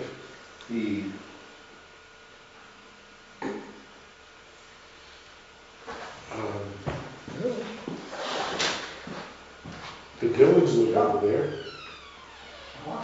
There's somebody else. Maybe between the 2 of them, they could alternate storms. Or one could be the backup and one could be the primary. For Strawberry, I don't know. I don't know a lot of people live over there. But you must know some people, that somebody over there that would water their deck and just stick a stick in the ground and see what snow there is. Genokio, yeah. It's tough to hit people because Genokio, he plows snow, so somebody could get the perception there's a conflict. He just does driveways. We don't have to toss this around forever. You get 3 people, make a couple of I'll make a couple of phone calls, people I know that live in these subdivisions. The one thing that I'm concerned with is, for this year, we're gathering data, and the more people we have, the more moving parts we have. And the more moving parts we have, the more that some of those parts will fail to perform, or we may have gaps in the data, so the data will become unreliable. And so, my opinion is, for this year, to have the data be reliable, it should be one or 2 people working in conjunction, not 4 or 5, because I just think there are too many moving parts to make the data reliable enough for the board to use it as a basis for their decision making in future years. So if they take the data from Wally Johnson and from the chief drives up to the station and wanting to measure up here. You're coming here anyway. Right. Would you mind doing that? There'll be 3 locations, You could do swings in here. and Wally would do, I thought you said you didn't want data. Now you're changing your mind, you went 3 places. I'm giving you less data. You got Wally's measurement and his measurement up here. You want more data than that? I would really like to have the swings too. okay? I can do both. Yeah, I'd like to have the 3 locations. But what I will do is I will call you anytime there's a snow, and I will call you anytime there's a snow. I will record it and put it on the computer where everybody can see what's going. Now, Wally's going to measure at his house? Yep. Wherever you said it was, you said you had a good spot. Okay. You're going to measure At my house and here at the station. See, I don't have an issue with being a volunteer to give it, let's say if I gotta do it out of my cul-de-sac. Well, that's what I was asking. But I don't have an issue with that. But trying to get over, let's say, over to the dumpsters, No. I might not be able to get there. No, try to make it convenient for the people that are doing the measurement, that you don't have to travel a whole subdivision. Yeah. Yeah. Just to take a measurement. Well, I'm trying to, Strawberry is a subdivision, but it's a big subdivision. I understand that. And then we'll put it on a computer where we all can see what's going on. So is that what we're going to do? Right, Scott? Do you want to volunteer for Strawberry? I'll do for the What's your house house? anyway.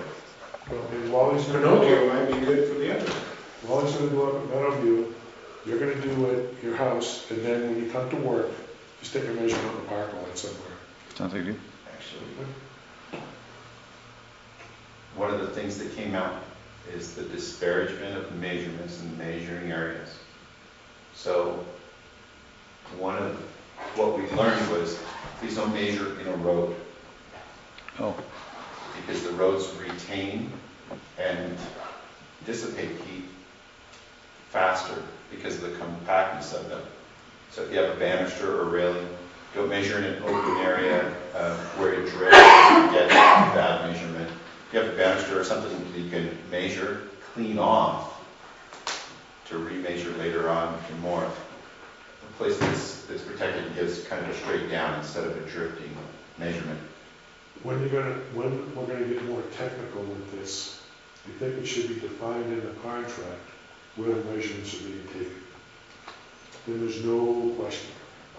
Absolutely, that would be for next year. That's what I'm saying. Yes. When this becomes final, pick 5 places in the 5 areas that they're plowing, that's where you're taking the measurement.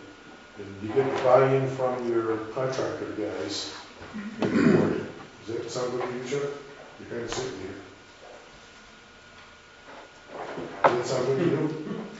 Yes, I remember that when we took Elkridge out of snow plowing, we did that and Elkridge agreed that they would comply with the snow manager's requirements and all the district requirements for snow plowing. So it would be good to have measurements down there at Elkridge also, because we've got official measurements of Harris Flag, which are in the snow tails. We have snow tail measurements up on Midway. And we determined that at one time, when we were paying by the inch of snow, that we were averaging the 2 and using that as our snow depth for payment. Okay, just to respond, Elkridge does not comply with the snow removal requirements. They don't clean the hydrants. They live there, I can tell you that. For starters, if you want snow measurements from Elkridge, I'll measure in my driveway. Not going to be an accurate measurement because I live on a ridge, for those of you that have been in my house. And sometimes you can have 2 feet of snow, and my driveway has no snow because of the wind. But I'll measure someplace where there's accumulation. You going to be the keeper of the data? Yes, sir, I will. John will be the keeper of the data, so we'll call your measurements to him at some point. Or did you have a question before? We kind of went on. Scott? I just had a comment. Comment, go ahead. I don't know how technologically you guys want to get involved with all this stuff, but if you have your snow manager, whoever you decide that's going to be, have a Facebook page, then anybody in the world can contact them and say, I've got 4 inches of snow on my deck. I've got 2 inches of snow on my deck. And then you've got a permanent record, because all that stuff doesn't disappear. You've got access for the public, which frees him up. So nobody's calling him all the time saying, how come my corridor's not plowed? And as long as you've got a snow manager who gets it there, all you've got to do is look at his phone and say, snow's heavy at so-and-so house, or snow's heavy on top of the mountain, or all of a sudden, it's bad over here. It takes a lot of the effort out of it. What was going to be implemented back in 2011 with the contractors is we had, I don't want to say get rid of, the snow manager was not active. And at the time I was still the chairman, had a meeting with the 3 contractors. Andy was going to be the lead, Andy Osterhout was going to be the lead for the contractors, and he would activate the other 2.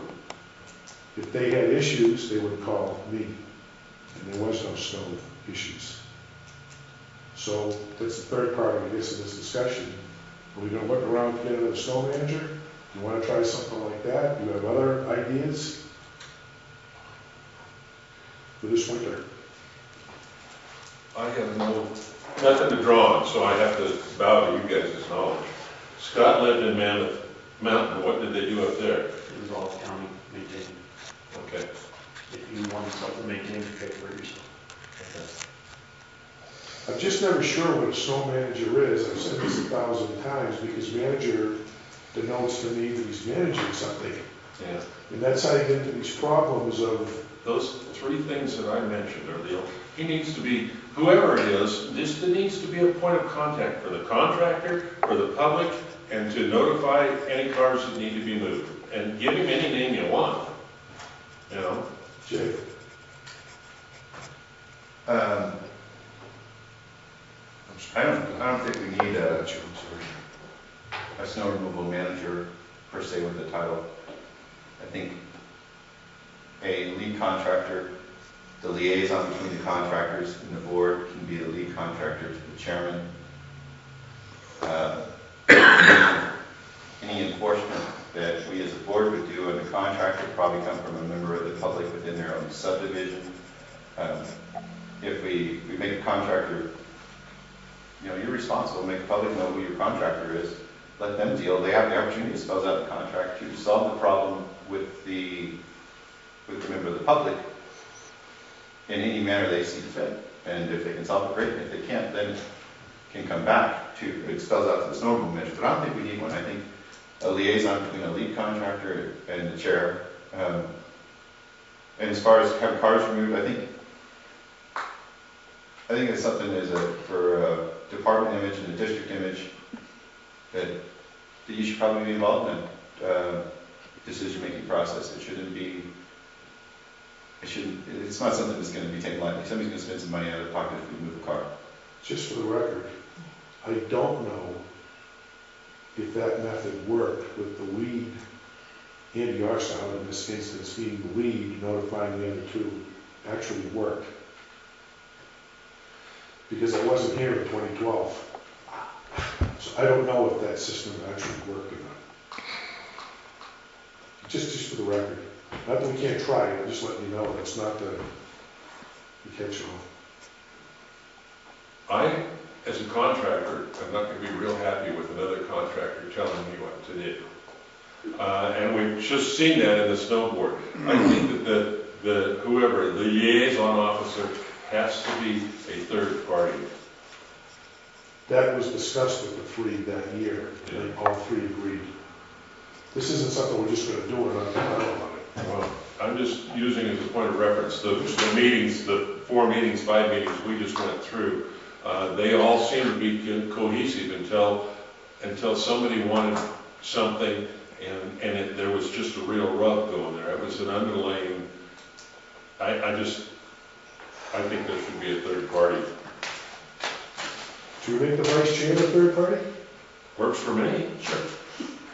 Did you just volunteer, Chuck? I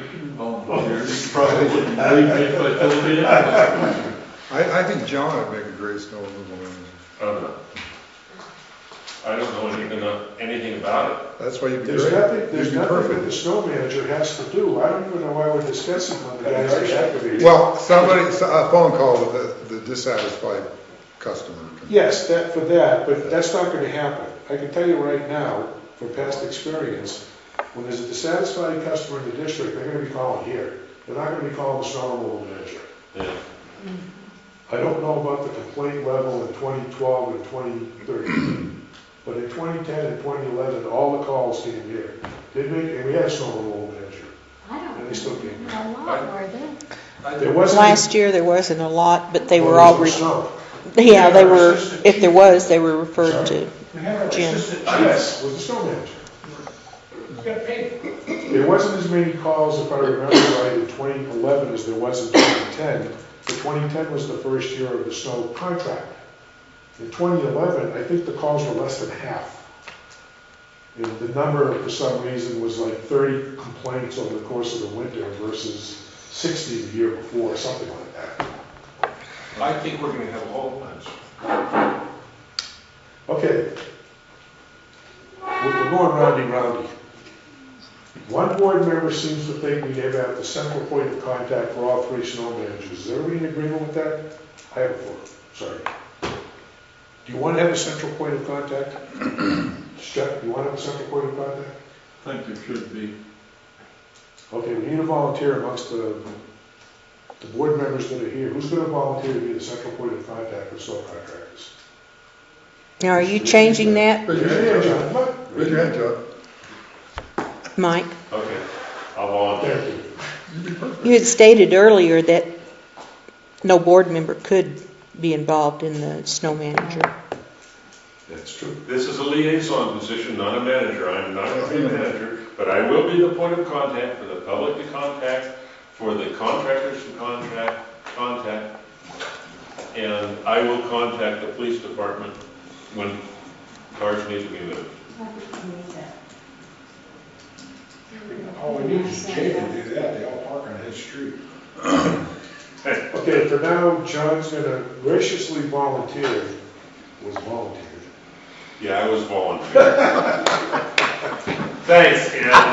To be the liaison for the time being. I mean, this could change before the snow season. And the term is liaison, and that was your term, and I like that. Yes. I am not a manager. Not a manager. And that, maybe that's what the problem is. We need to get snow manager out of it, snow liaison. I think the contractors are the managers. They need to manage their own contract, get it done. Okay. Can I raise one issue? No. Okay. It's okay to say no, that's fine. Well, the really ugly case where you can't get a contractor to perform, or where there's a conflict between contractors about who should do what, there needs to be some interim authority to deal with that. And I'm kind of guessing from what you're talking about that's if we have that ugly kind of situation, it's our chair that comes to. In our old contract, that's what it's specified. Yeah. I don't know, I don't remember seeing that in this contract. Okay. So that's your job. Okay. But that's the expectation you're working with. Yes. That wouldn't be John for that kind No, John is just a liaison. I'm the liaison to you. If there's a problem, I will tell the board, and the board can deal with it. But the good news is, if it doesn't snow October, November, December, there may be a new chairman. Maybe a new chairman. Won't be me. Won't be me. Okay. Can we bury this one and move on? Because we still got a bunch of things to talk about here. For now, please. Okay. Is that okay with you, Jim? You done with this for the time being? I am. We killed it. Again, for public record, absolutely acknowledgement, I was volunteer. Okay, newsletter report, Jay. So far in funds for the spring 2015 newsletter, we received $2,280. And I really have to thank Bob Cook of Rustic Comforts. That $2,280 is all on his behalf. So we're still trying to collect the rest before we come to budget time. But hopefully we're a little bit ahead of the game on the newsletter cost. Done. Any comments? Discussion? You can't, Jerry. We'll keep moving on to the next. I'd like to comment. Gotcha. I think it was a very good newsletter this year, and I think that Jay and the entire group did a good job. I second that. For the amount of time that I had to put the thing together. Yeah. I'm not going to get his letters. Yeah. And hopefully next year it's not going to time. Close that. Yes, Jerry. Thank you, John. Jerry, buddy. I just don't think there was enough input from the fire department, that that's what it was all about, the area. We had too much advertising in there, and I just don't think there was enough from the fire department, so. Agreed, but as I said, for the amount of time that we had to put it together, it was pretty good. It will be better next year because Jay has already started the planning process for next year, and we can put more information, if you will, in the newsletter. But I agree, it was brief. In fact, you even mentioned that. You were disappointed. Yeah, I was just. And he was the guy that coordinated, but Chief needs to start working on it. he's already had that task from 3 a.m. to 4 a.m. in the morning. Yeah, that's good. That's right. Do we move on to the next one? The insurability of district funds is Jay's topic, but I got a feeling that nothing has been done, and the district clerk is not here, who was gonna, I believe from the last meeting, if I remember right, he was gonna check in some of the financial institutions, because we only allowed to put money in certain ones, and he's not here. Can we just table that for the next meeting? Absolutely.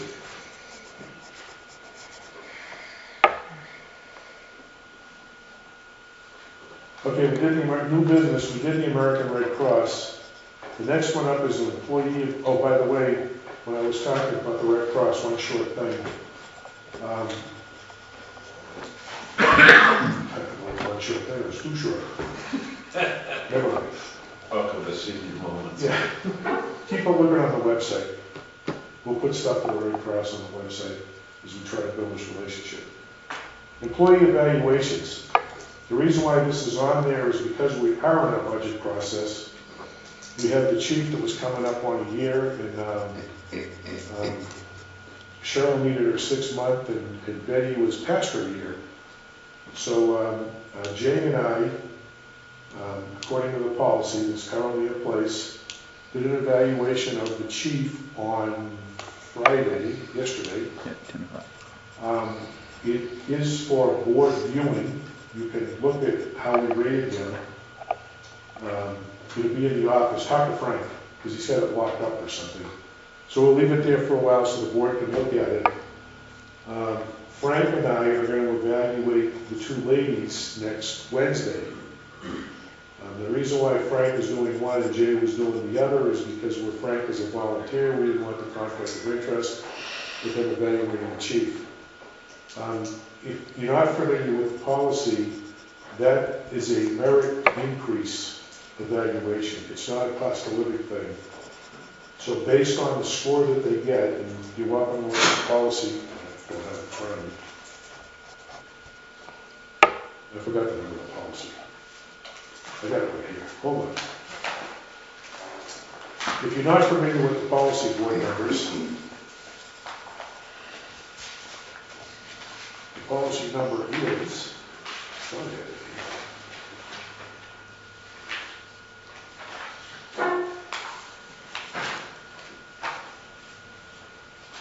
4 C as in Charlie 103. Which you might want to look it over if you want to see what the evaluation criteria is. It's the same for Betty and Cheryl, different for the chief. And you're welcome to look at it.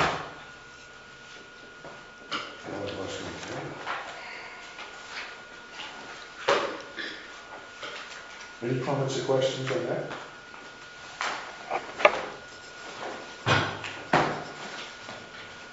No. Wow.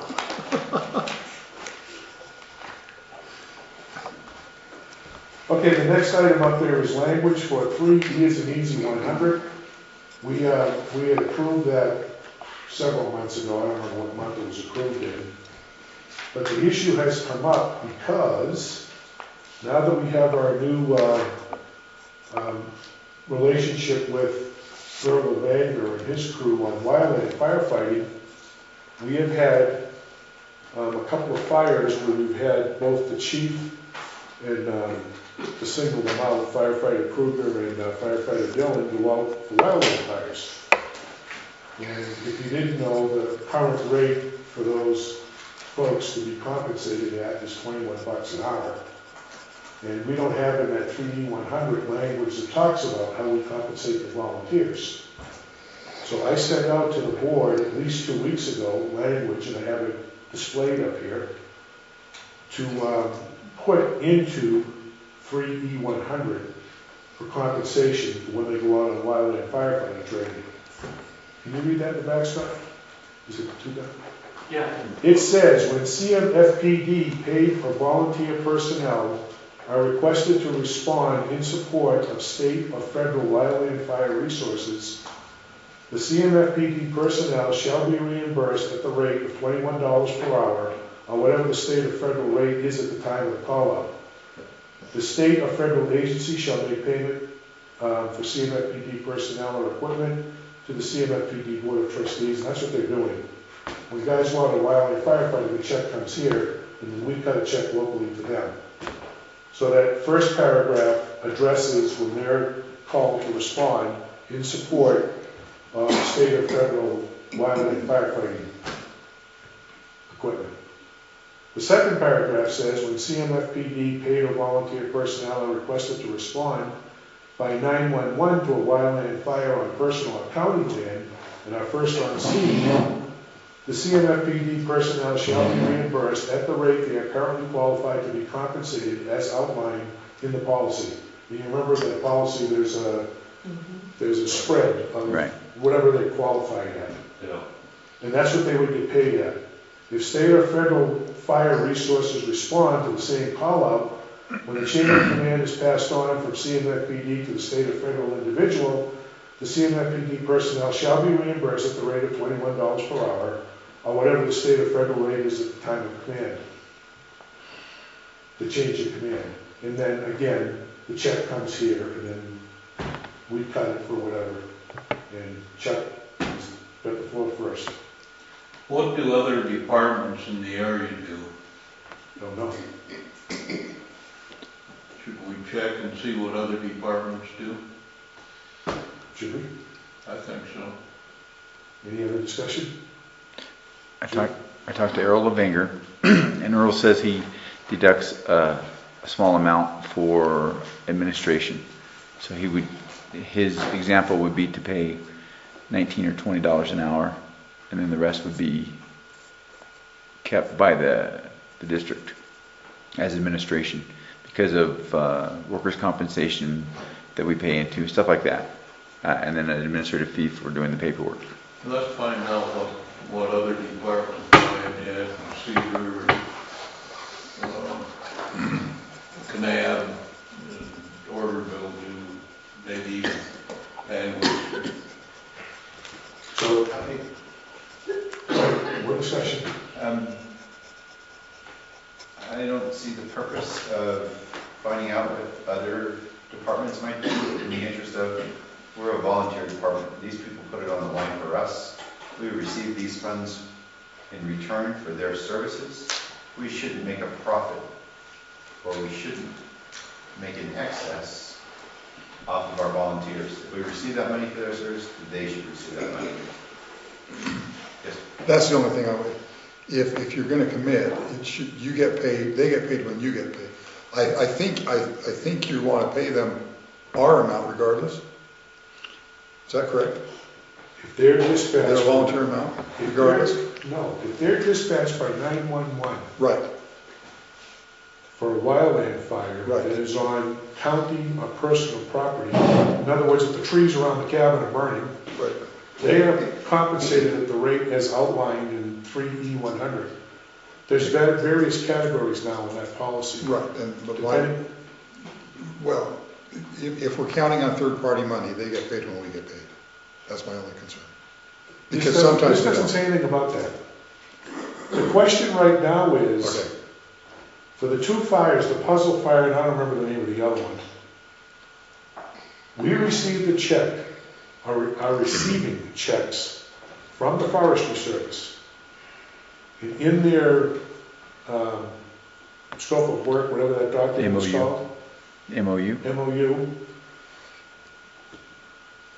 $21 is $21 an hour is designated to those firefighters, specifically the two guys I just mentioned, and the chief, by the way, because he was on that fire, at least one of them. Puzzle fire. Both of them.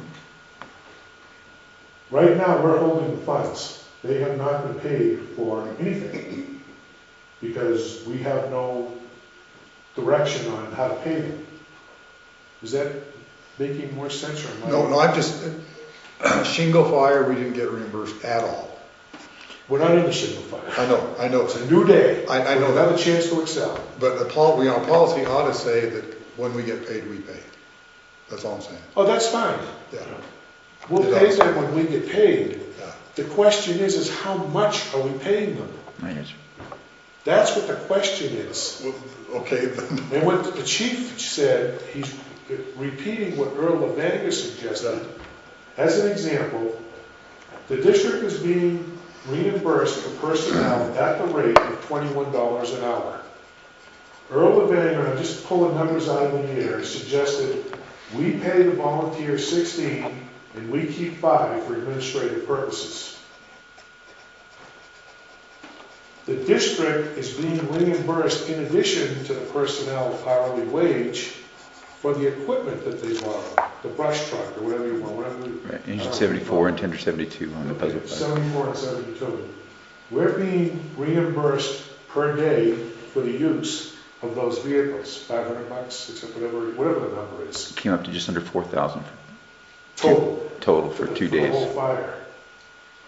The thought is the district is being reimbursed for the use of equipment and the administrative costs, because the vehicle's not taking $4,000 worth of wear on 2 vehicles, whatever Right. it is, $2,000 worth of for each vehicle.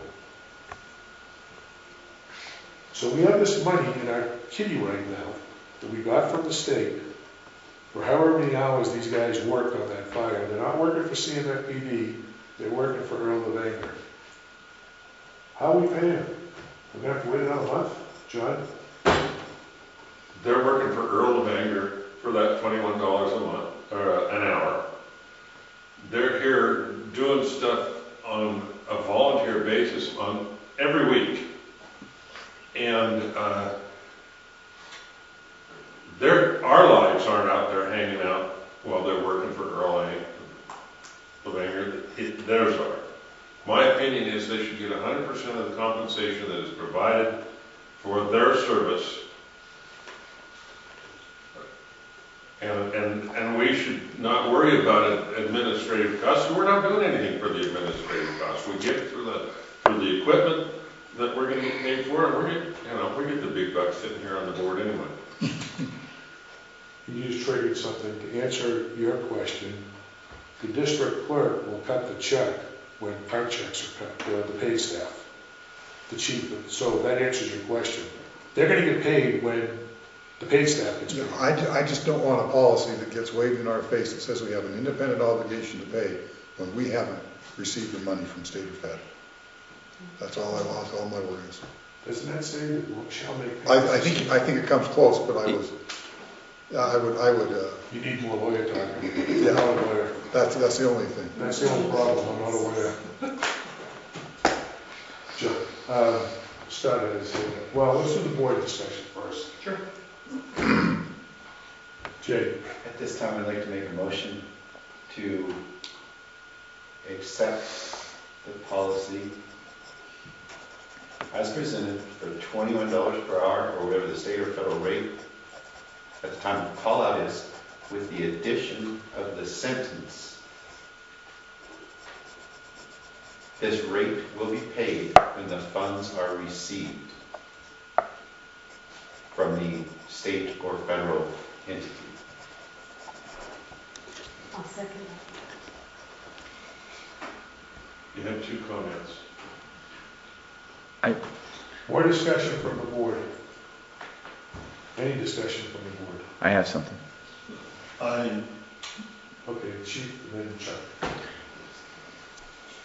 And I missed this when I proofed it because I told you that it was fine, but looking at it now, we're only going to get compensated for the individuals that are certified.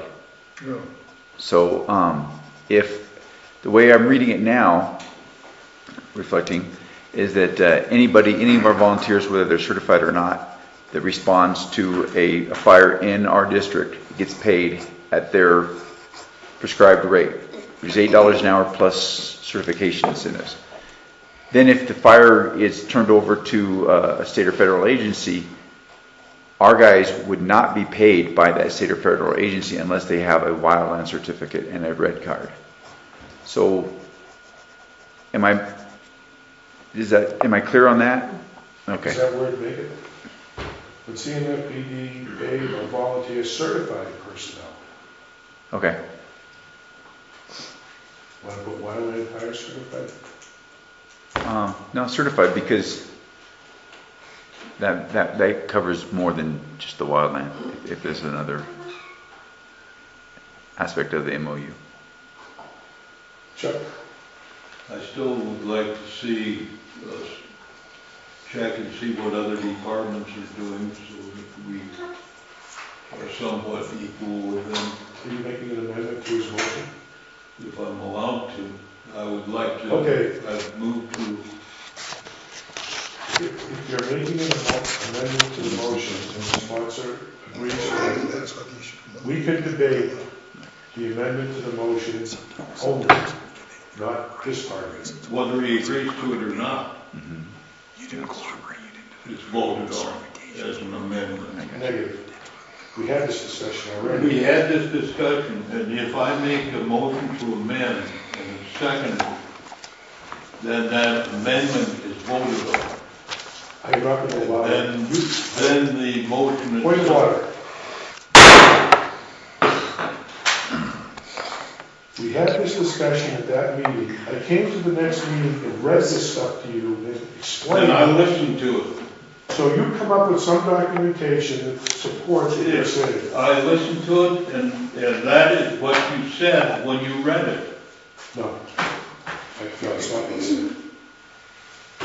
We have one other question, one other statement available. Comment He knows, available. he knows. No, I said you know that. Go ahead. Okay.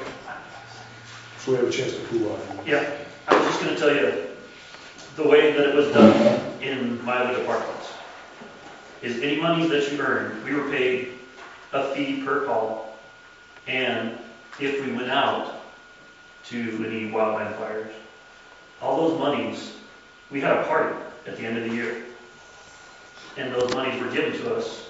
You know, the department cut us a check for that party, and that was it.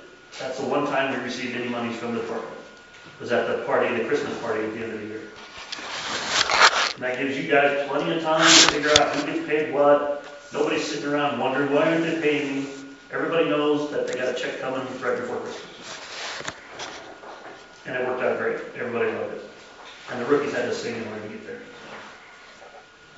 But other than that, just for food for thought, something that you guys can think about. Any other discussion?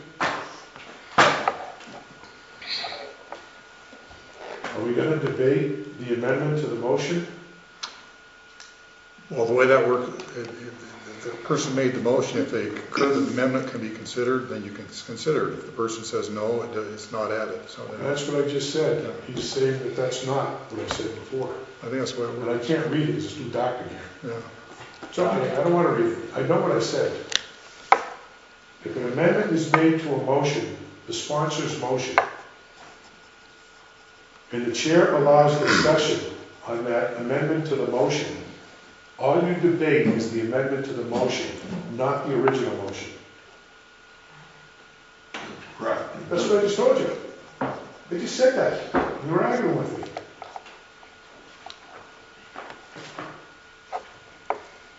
So now there's discussion on the amendment to the motion. The amendment to the motion is that we check with other surrounding fire departments to see what they do, which will determine what we do with our volunteers. Is that? That is correct. Point of order. Go ahead. The motion has been made. It has not been seconded. It has not been restated. Is the motion sponsored? I will not allow the amendment. So there's a motion on the table. I forgot what the motion was. I'm sorry. The motion is to accept the policy as presented with the word certified and paid at the time the funds are received for $21 per hour or whatever state or federal rate is at the change of command or at the languages of it. Second. There's a motion on the table to accept the verbiage as amended in the meeting, and not sent out to everybody for their comments a couple of weeks ago at least. To accept this language and incorporate it into policy number 3E100? E100.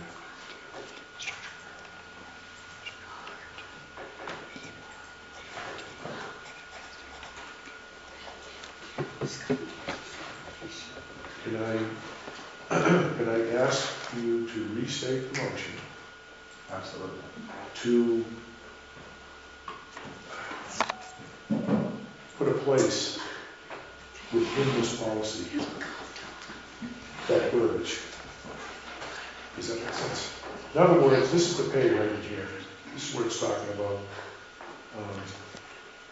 They start at $8 an hour, they go up in increments of $1 an hour.